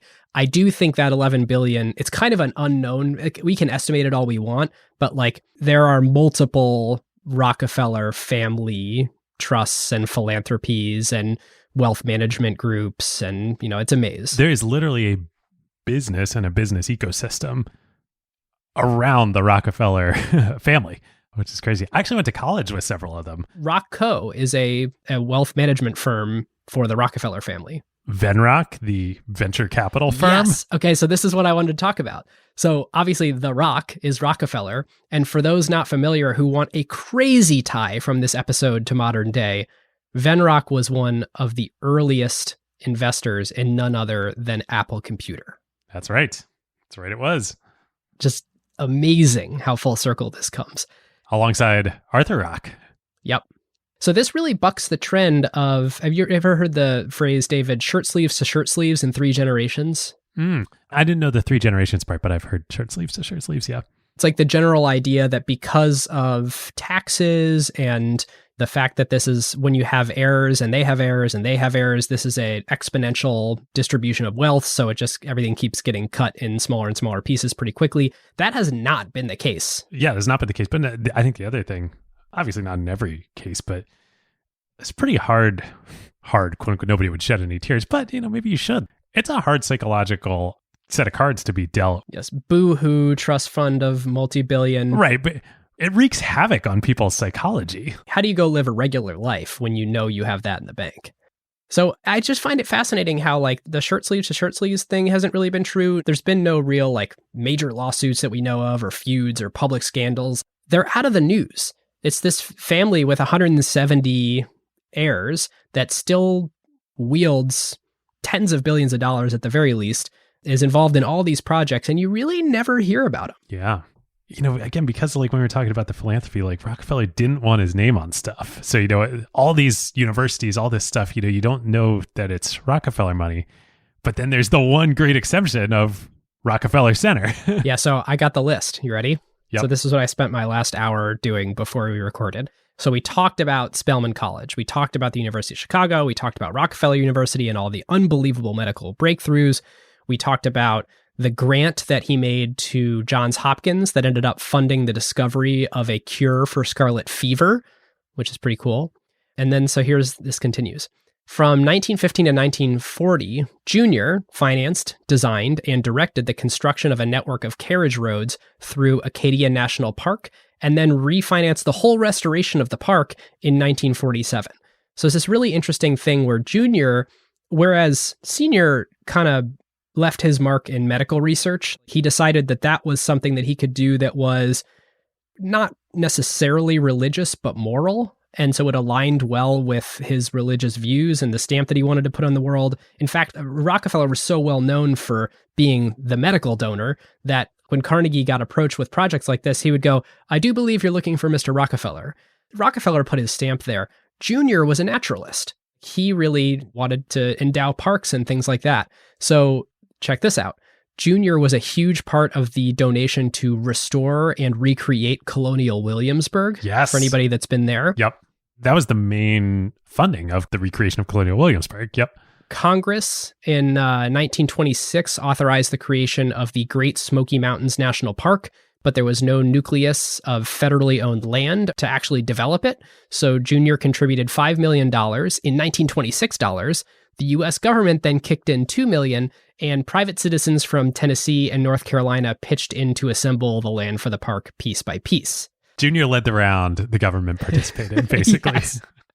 Yes. Then you've got Abby Aldrich Rockefeller, who I believe, is she Junior's wife? Junior's wife, yeah.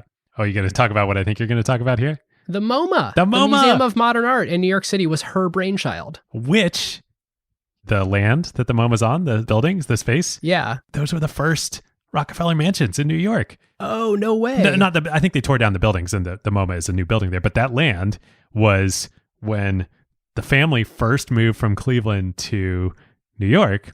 They bought two mansions next door to each other, one for Senior and one for Junior, right there. And that land, I think, is now the MoMA. Wild. Well, and then nearby there's obviously Rockefeller Center, which was a Junior project. Rockefeller Center is fascinating, right? Because it was a business project. It was Junior's main business project, and everybody thought he was crazy. Like, who would want to be headquartered? Then he recruited GE to be an anchor tenant. And RKO, like in the Radio City Music Hall. The reason it's called Radio City is he recruited all the media organizations to come headquarter there. Now, not to mention NBC. Yep. 30 Rock, like Rockefeller Center, the ice skating rink. Senior loved ice skating. Oh, yeah, that was his winter thing instead of golf.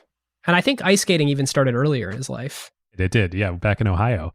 Because he was like a big fitness buff. But interestingly, not for vanity purposes, for longevity purposes. He wanted to live to be 100. He came close at 98. But he was, to put it exactly the way that I think he thought about it, afraid of dying. And so anything that was for health and longevity was sort of virtuous to him. HBO and the Silicon Valley writers team could have a field day with Rockefeller if they were to go do like a retro version of Silicon Valley. All right, so the party continues. In 1945, Junior donated $8.5 million, which I think is something on the order of $100 million today, to just go buy the land for the UN. This is right after World War II. That would become where they built the UN building in New York. That's awesome. And just donated it. He continues. The area that is now Grand Teton National Park was privately owned until the 1930s when Junior started buying up the land that would eventually, he would donate to become much of the park, especially the actual Jackson Hole area. I really could go on too with large areas of the Redwood State Park in California or Embarcadero Center, the buildings in San Francisco. No way. Yeah. Again, more of a business project, less of a philanthropy necessarily, but that was a Rockefeller investment.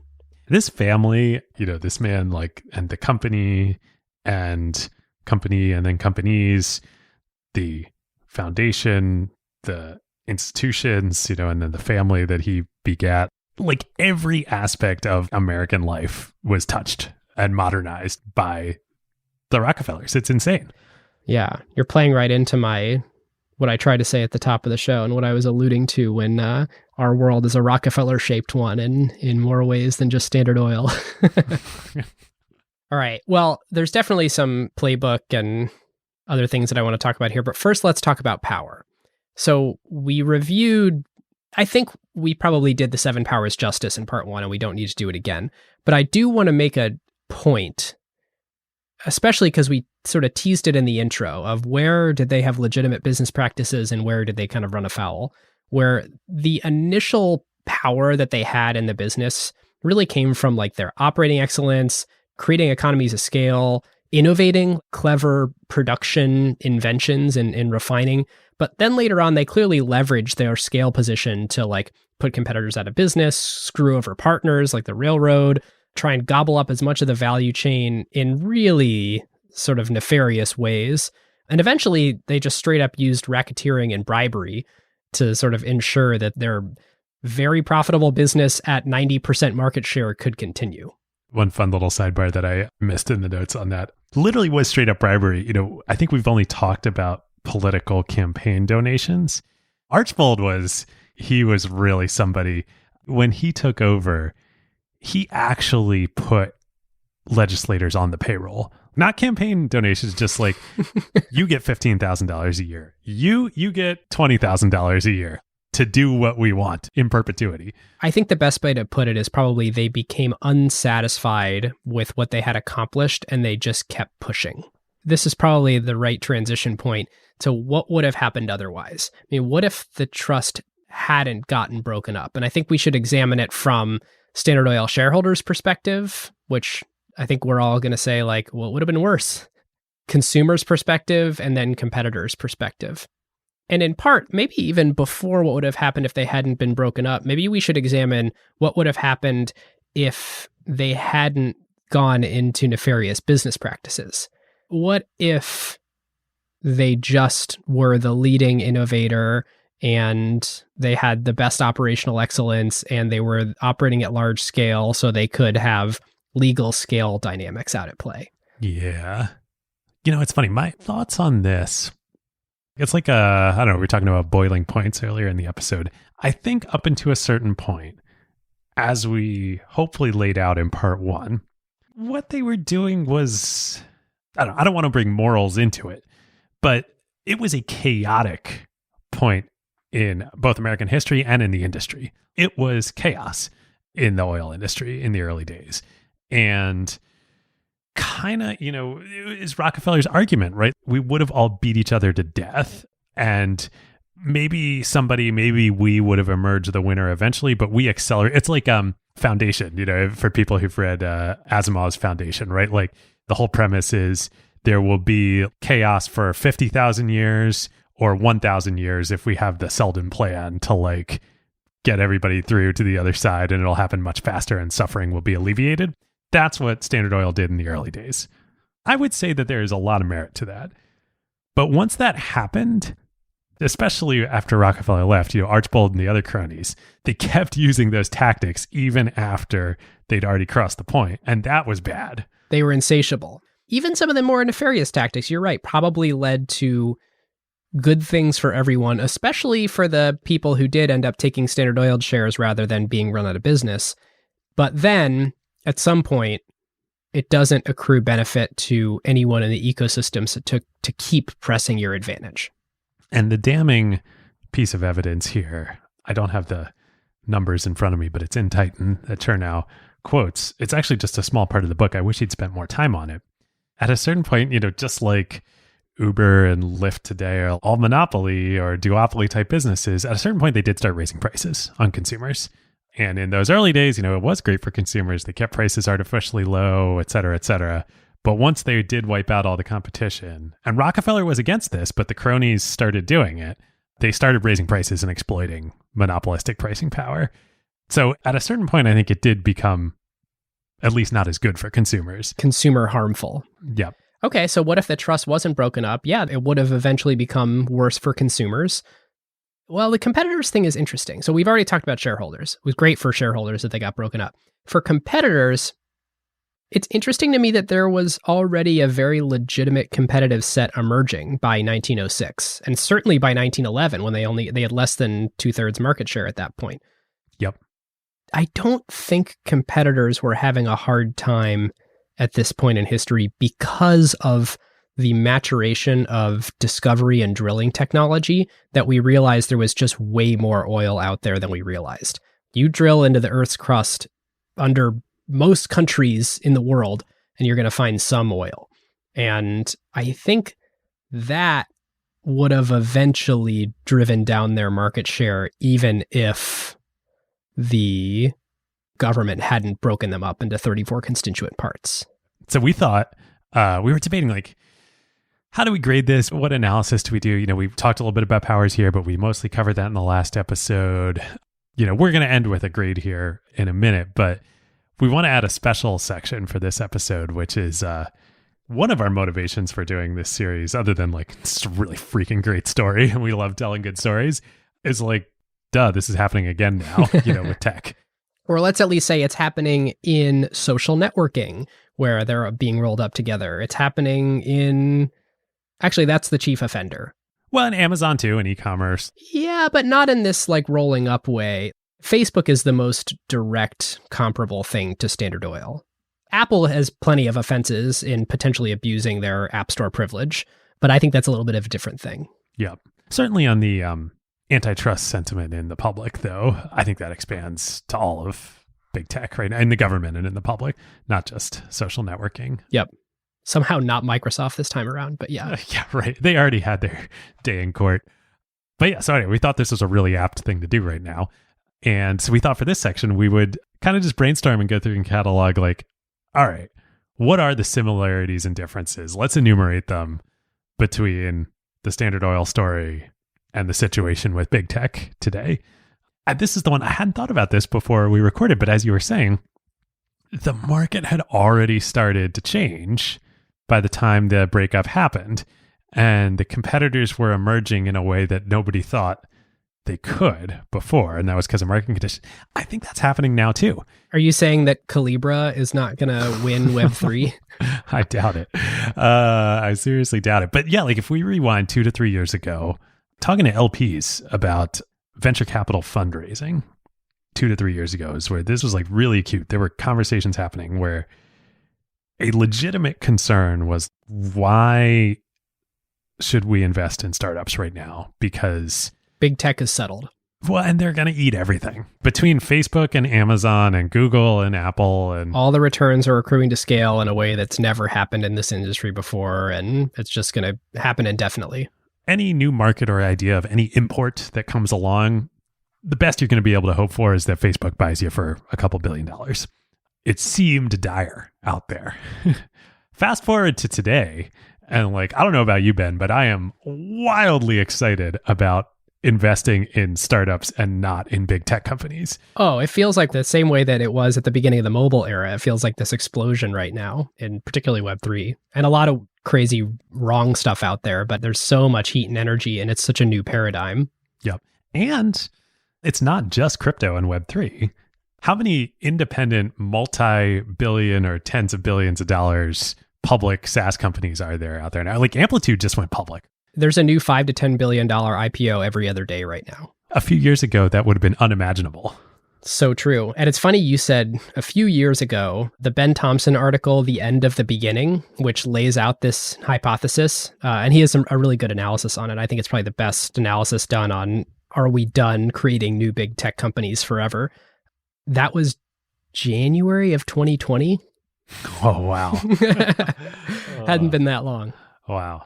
It might be time for another acquired postulate. I don't know what we're going to name this one. Ooh, lay it on me and I'll decide. All right. New postulate. Heard it here first. I'm sure we're not the first people to say this.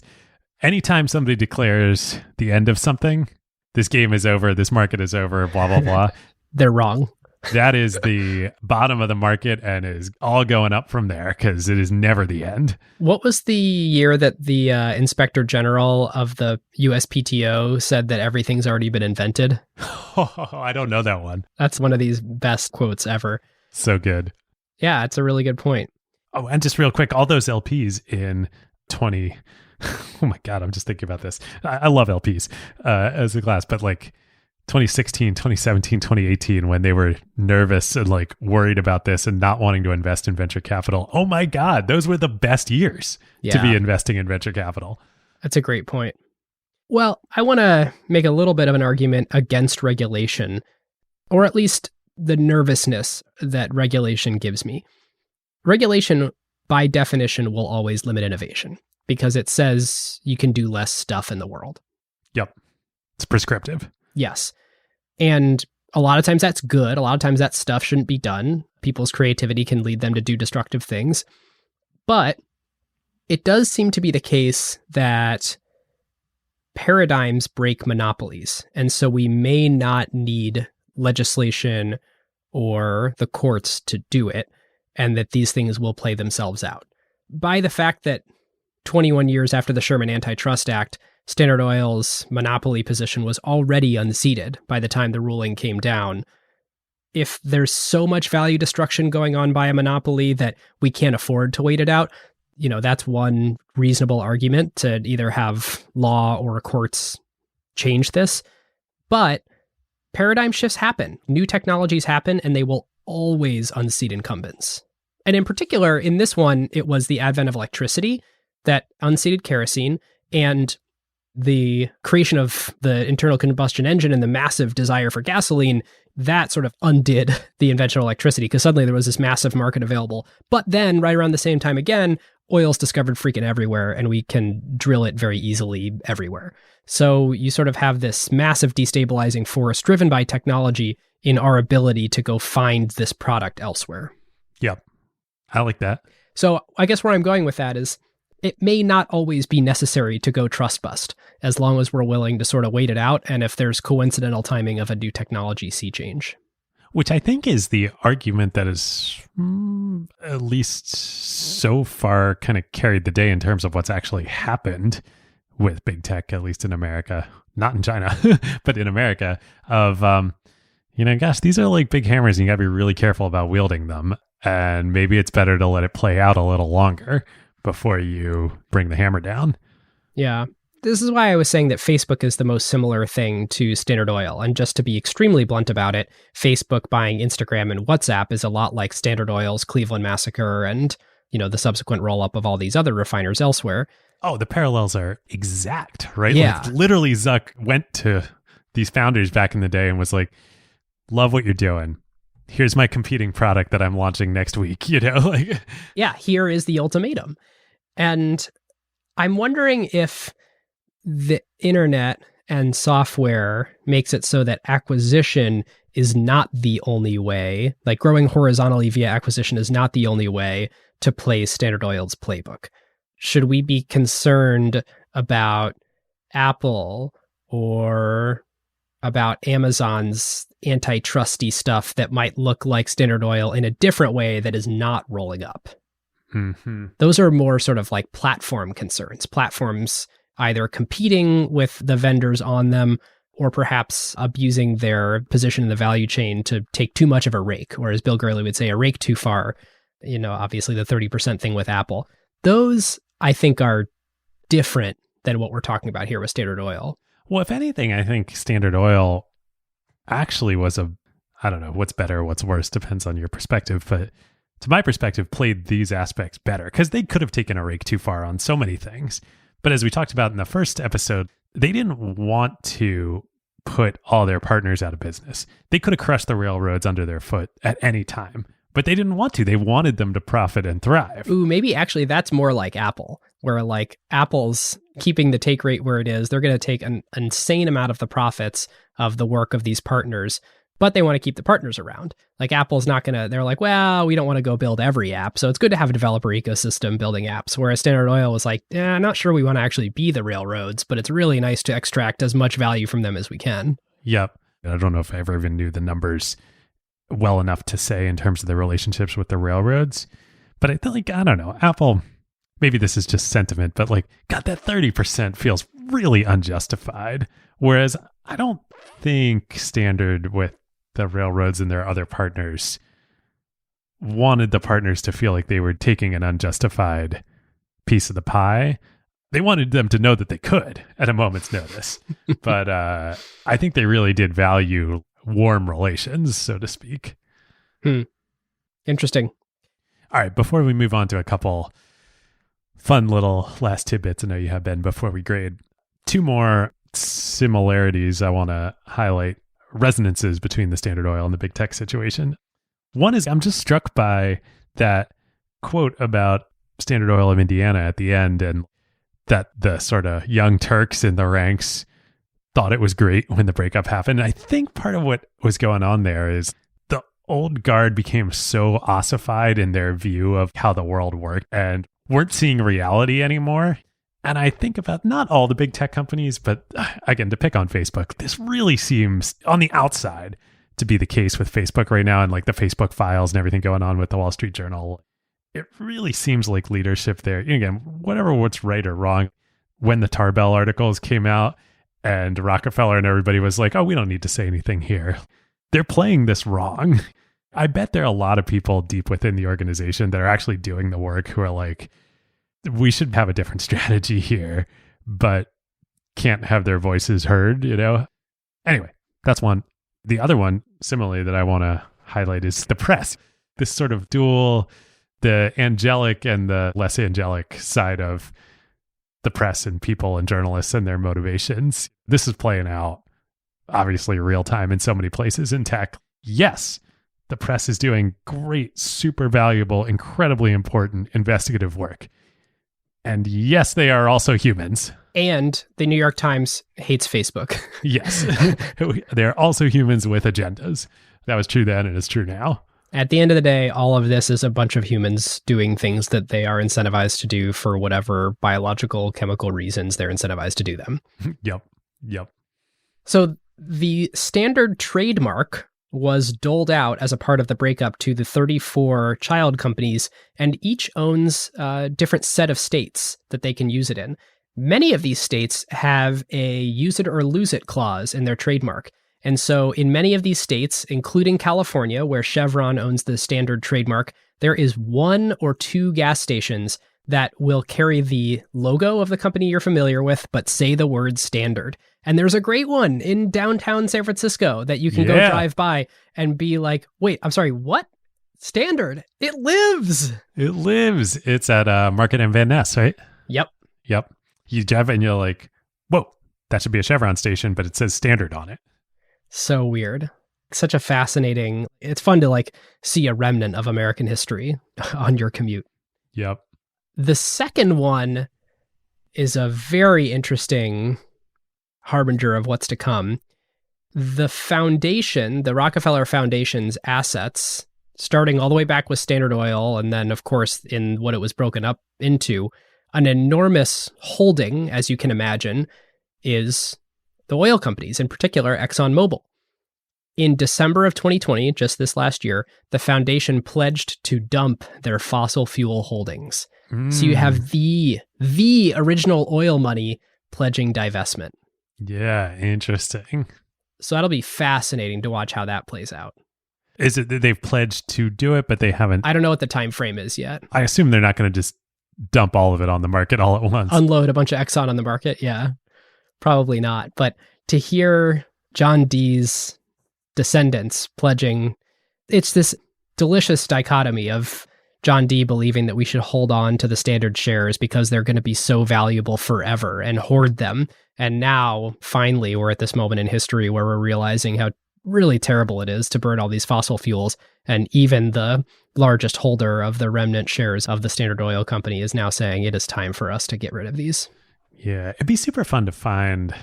We meant to do this on this episode, but there's too much other stuff to get in and we're not experts. But maybe find some guests, do a special episode on I'd love to unpack the oil industry. Oh, I would love to understand just current ownership structure. What's the cap table look like? Yes, all that too, but also from an environmental standpoint. Yeah, fossil fuels are bad, but fossil fuels and oil upgraded the world technologically to where we are now. Quality of life, no doubt, would not be what we have today if not for all the fossil fuels we burned. Right. So like I don't know, what's the right way to think about this? And we're not going to change overnight. That's the other thing. It's like, should we all be using clean, safe nuclear? Yes, we should. And it's going to be a long time before that is the case. Yep. So more fun acquired energy stuff to come in the future. Yep. All right, listeners. Now is a great time to thank our longtime friend of the show, ServiceNow. If you are running a large enterprise, AI agents are likely spread across every team, and deploying them is no longer the hard part. Yeah. The hard part is knowing what permissions they have, what employees are using them for, or what decisions AI is making. AI security for an enterprise at scale is not a small concern. Like, the risks are real. Exactly. And the challenge with AI is governing it, securing it, measuring it, and making sure that it actually delivers value. That is why ServiceNow built the AI Control Tower. Yep. AI Control Tower gives enterprises a single place to see, manage, govern, and optimize AI across the entire business. And it works with any AI, not just theirs. Every device on your network, every permission across every system, every AI agent visible and secure in one place. And ServiceNow can do this because they've spent more than 20 years building the operational backbone of the enterprise, the workflows, governance, approvals, security controls, and institutional knowledge that power how work actually gets done across IT, HR, customer service, finance, and security. ServiceNow already runs more than 100 billion workflows annually and trillions of transactions for more than 85% of the Fortune 500. So when companies need a place to govern AI at enterprise scale, they're building on a platform at the center of how their business already operates. And in a future that isn't going to be one AI, it's going to be thousands of AI agents working across every function of the company. But the question is, who's managing them all? So if you're trying to turn AI ambition into real business outcomes and make it work safely, securely, at scale, go check out servicenow.com/acquired and tell them that Ben and David sent you. All right, grading. I thought a fun way to do this would be, so the very classic acquired episodes, very early on especially, were grading an acquisition. So if you are the shareholder of a big company and you use some of the assets of that big company to buy the little company, how good of an investment or a use of those proceeds was it to go buy that little company? I thought for this one, it would be fun to say, well, I'm the shareholder or a shareholder of Standard Oil, and let's say the government's not involved, and I, as the management team of the company, are recommending that we break this up into 34 constituent parts. And like, we're not being forced to do anything. This is just the way that we are choosing to rearrange our corporate structure. Everyone's going to get a share in 34 different companies proportional to your share of ownership in the Standard Oil company.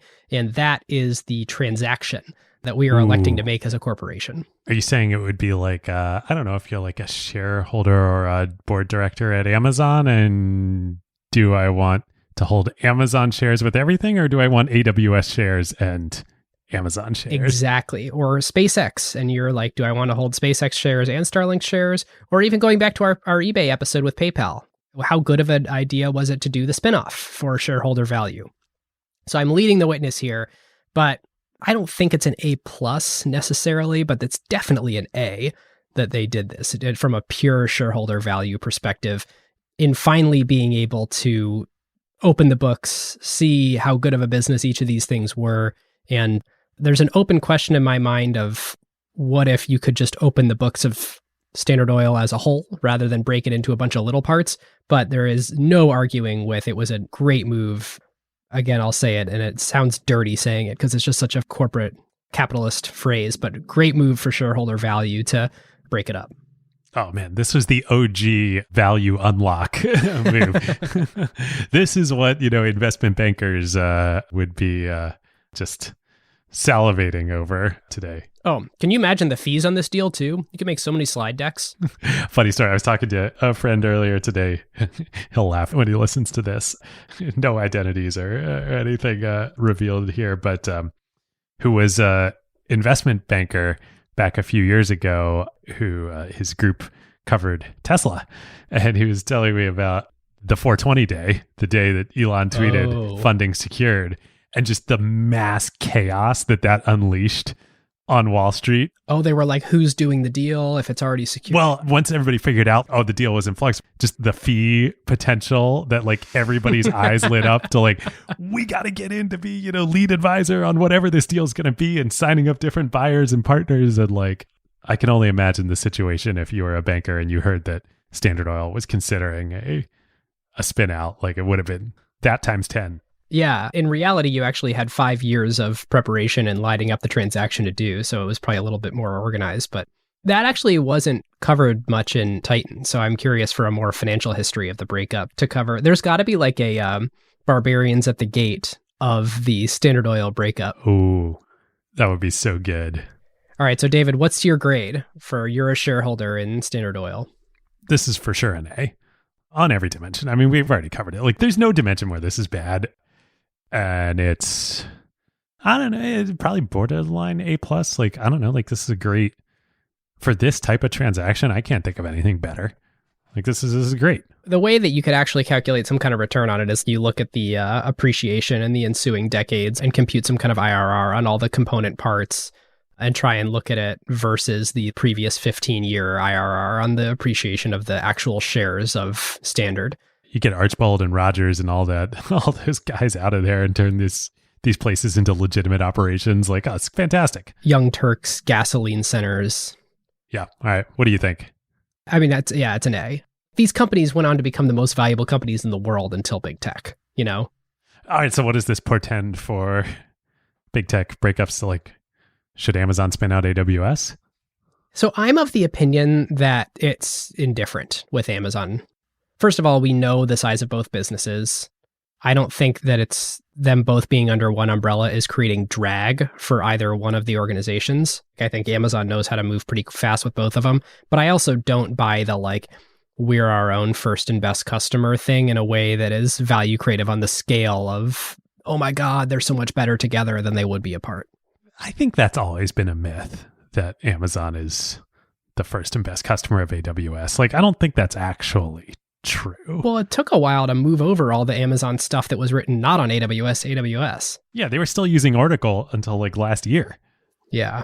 So I actually think as a potential Amazon shareholder, I don't know if we should disclose or can disclose on the show whether I hold it or not. I'm indifferent. Or as a theoretical Amazon shareholder, I'm indifferent to whether it's one company or two. I think we can. Well, at least I have before.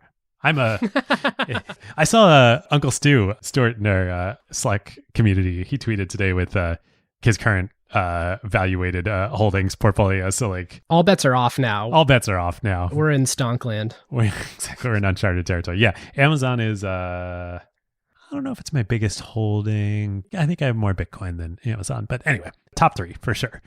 Yeah, I think I'm with you. Indifferent to maybe slight preference for a spinoff.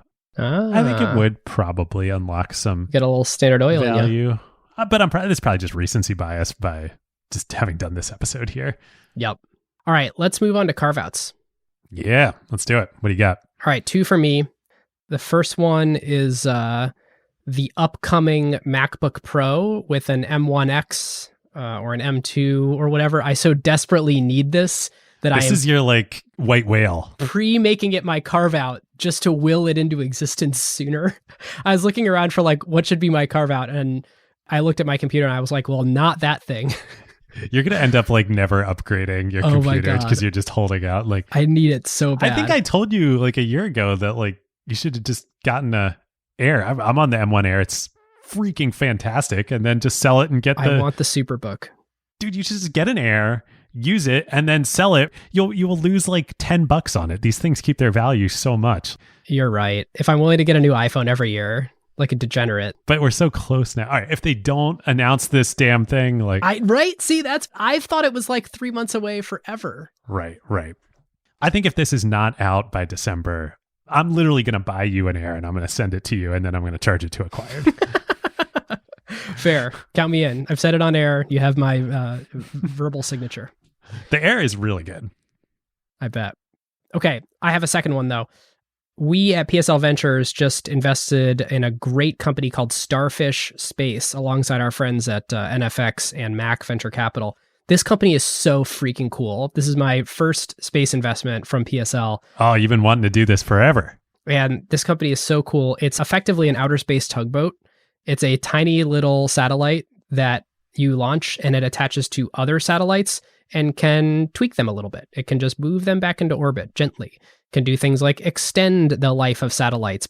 It can decommission satellites that are in a dangerous place. I think we've all seen Gravity. You don't want that to happen. Satellites should be where you want them to be.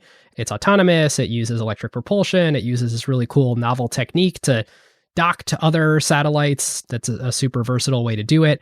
And the founders are just top notch. So I just wanted to talk about them for anyone that's also a space nerd. Obviously they're hiring, but I think like just go to starfishspace.com, check out what this company's doing. I just love the like incredible innovation unlocked by this birth of the private space tech ecosystem these days. So cool. Thank you, SpaceX. Elon. Yep.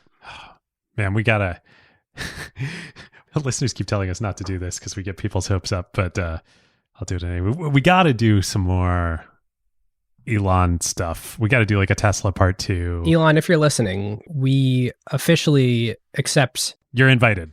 We'll have you for sure on the show. We'll accept your invitation to come on the show. And if you're listening and you've emailed with Elon like in the last couple of weeks, reply to that email with him and be like, by the way, I think you should do this. Yeah, the next podcast you do, it's criminal that you haven't done it with us yet. Terrible. Nobody, literally, I'm not even like being facetious here. Like nobody's going to tell the story better than us. I truly, genuinely believe that. So what are we waiting for? On air Rosenthal sales pitch. Okay. Give me your carve outs. My carve. This is a funny one. It's like sort of embarrassing, but I'm not embarrassed anymore. So for a long time, I saw all of my friends dropping like flies on this, not just with having babies that we're now doing too, last of the party. I'm not talking about that, but I resisted for years. And I was like, you did this, Ben. And I was like, no way. That is just too on the nose millennial. I am not going to do this. It was my best pandemic purchase. Sometimes the wisdom of the crowds is right for a reason. I finally became a card-carrying millennial. I broke down. I bought a Peloton, and it's great. It's really great. Do you need one? No, actually, I used it for a couple months. I used just the app and a cheap spin bike from Amazon. It was fantastic. But I found I was using it so much, which like just shocked me. I didn't expect that. Like it's so efficient. You're looking in really good shape. Thank you. Well, and I was thinking, I got the baby coming, like things are going to get wild. I'm not going to have time to just go for long leisurely runs anymore. I want to be efficient or I'm going to turn into, I'm going to start looking like my baby all, flabby. So yeah, then I broke down and I used Ben's referral code. Thank you. Got a Peloton. Pro tip. So I think this is different for everybody. Initially, I was like, all right, if I'm going to do it, I'm going to go all in. I'm going to get the Bike Plus. So I got the Bike Plus initially, and it's like really nice for sure.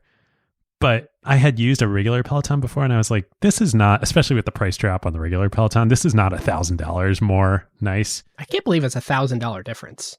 There's so many things wrong with Peloton's pricing strategy, but I don't mean this to her, but I'm actually helping Peloton now. John Foley, if you're listening to this, come on the show. We'll talk about the pricing strategy. Yes. I actually mean it. We should do a Peloton episode. If you know John, if you're friends with him, tell him he should come join us. I love it. This is great. We're just episode planning here. Anyway, yeah, it's great. It's great. Don't get the Bike Plus. At least right now, it's stupid to spend $1,000 more. But the main bike, it's really freaking great. And now I get amazing workouts in 20 to 40 minutes. And I'm just so glad to now have this heading into crazy parent life. Welcome to the party, pal. We'll have to check in. We'll have to do some like acquired group rides or something. Oh, that'd be fun. It'd be super fun. All right, listeners, now is a great time to talk about one of our favorite companies, Statsig. Yes, longtime acquired partner. There is a reason why the best product teams at companies like OpenAI and Notion, Atlassian, Figma, Rippling, Brex, and more rely on Statsig, whether they are iterating on their core product features or shipping AI-powered experiences at scale. Yep. In the crazy speed of today's AI world, shipping fast is just table stakes now. It's basically trivial to build and deploy your app constantly. The real advantage is how quickly you learn what changes actually created value for customers and how fast you can use that signal to guide what you ship next. Whether it's a feature tweak, a pricing change, a performance improvement, or an AI update like a model change or prompt adjustment, they're not relying on instinct. They're measuring what actually moved engagement, retention, and ultimately revenue. And as more teams build with AI, that learning loop becomes even more important. Building with LLMs introduces non-determinism into your product experience. The same input doesn't always produce the same output, and behavior can shift in subtle ways in real-world use.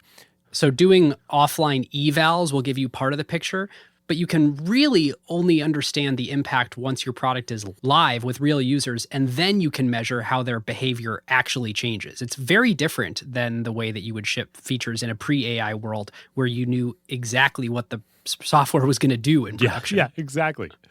So this is where StatSig comes in. It brings experimentation, feature flags, and product analytics into one unified system so teams can ship safely, test rigorously, and directly link what they changed to how users actually behaved. The result is a tighter feedback loop and learning that compounds over time, so you don't just ship more, you ship better.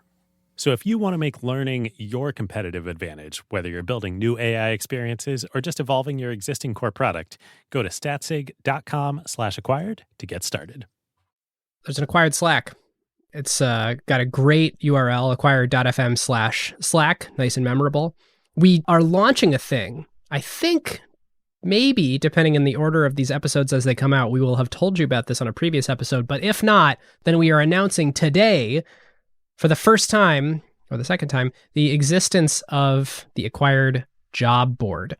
So many of you have been posting in the jobs channel for years now in the Slack. You have hired each other. You have gotten new jobs through the Acquired community, and it warms our heart to see it because it's really cool to watch so many of you get to go work with each other. Levels, Solana Labs, Vouch, bunch of different places that are sort of our friends and, close to the show have had folks join them. But now, if you go to acquired.fm/jobs, that is in a nice, organized format where you can browse. And there's even a little one-liner next to each job of it's kind of making their Rosenthal sales pitch of why this is a cool job and you should come work here. We curate them. So there's no one that's allowed to post there that we don't look at and approve and sort of decide personally that we think they're interesting opportunities. So yeah, go check them out. acquired.fm/jobs. Most of you know about the LP program, but I do want to highlight a recent episode that was friggin' awesome. We haven't shipped it yet as of recording this, but I bet it'll be out by the time we drop it. It is with Ronil Rumberg, the founder and CEO of Audius. So fun. I don't think I've had a better Web3 conversation on or off the show than with Ronil. I thought what was so cool about it was we ranged from talking about super technical, deep stuff. Ronil is a computer science major at Stanford. We were actually there at the same time I was at GSP. He was an undergrad. So then we were talking about fun tech history stuff from that era. And then towards the end we're oh yeah, by the way, you're in the music industry. So tell us a little bit about that. And he's oh yeah. Oh, hanging out with Deadmau5 and Blau and yeah, Deadmau5. Yeah, he's really cool. He's a cool dude. What?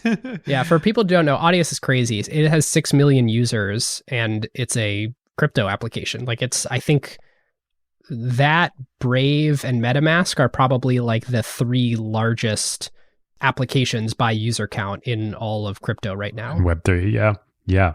He was oh yeah, Blau, Deadmau5. Yeah, they're really fun to hang out with. And we got into the stuff that I was really curious about, which is how does a decentralized application work also with a standard web stack, a Web 2 stack where you definitely need web servers and you definitely need to serve an application to people using regular browsers. So really fun. I'm actually going to go listen to it because I feel I've forgotten some of the conversation and want to re-listen. But check that out, acquired.fm/LP. If you want to share this with a friend, you totally should. One-on-ones are our favorite. We like to grow with high affinity rather than a broadcast method. So pick a person that you think would really enjoy this and please send it to them. And with that, listeners, we will see you next time. We'll see you next time. And next time you're going to hear from me because we did build up a little bit of a backlog. Will actually be in the past. But then the next time I talk to you, my life will have changed. So yeah, it'll be wild. Totally wild. All right, listeners, later. We'll see you then. Who got the truth? Is it you? Is it you? Is it you? Who got the truth now?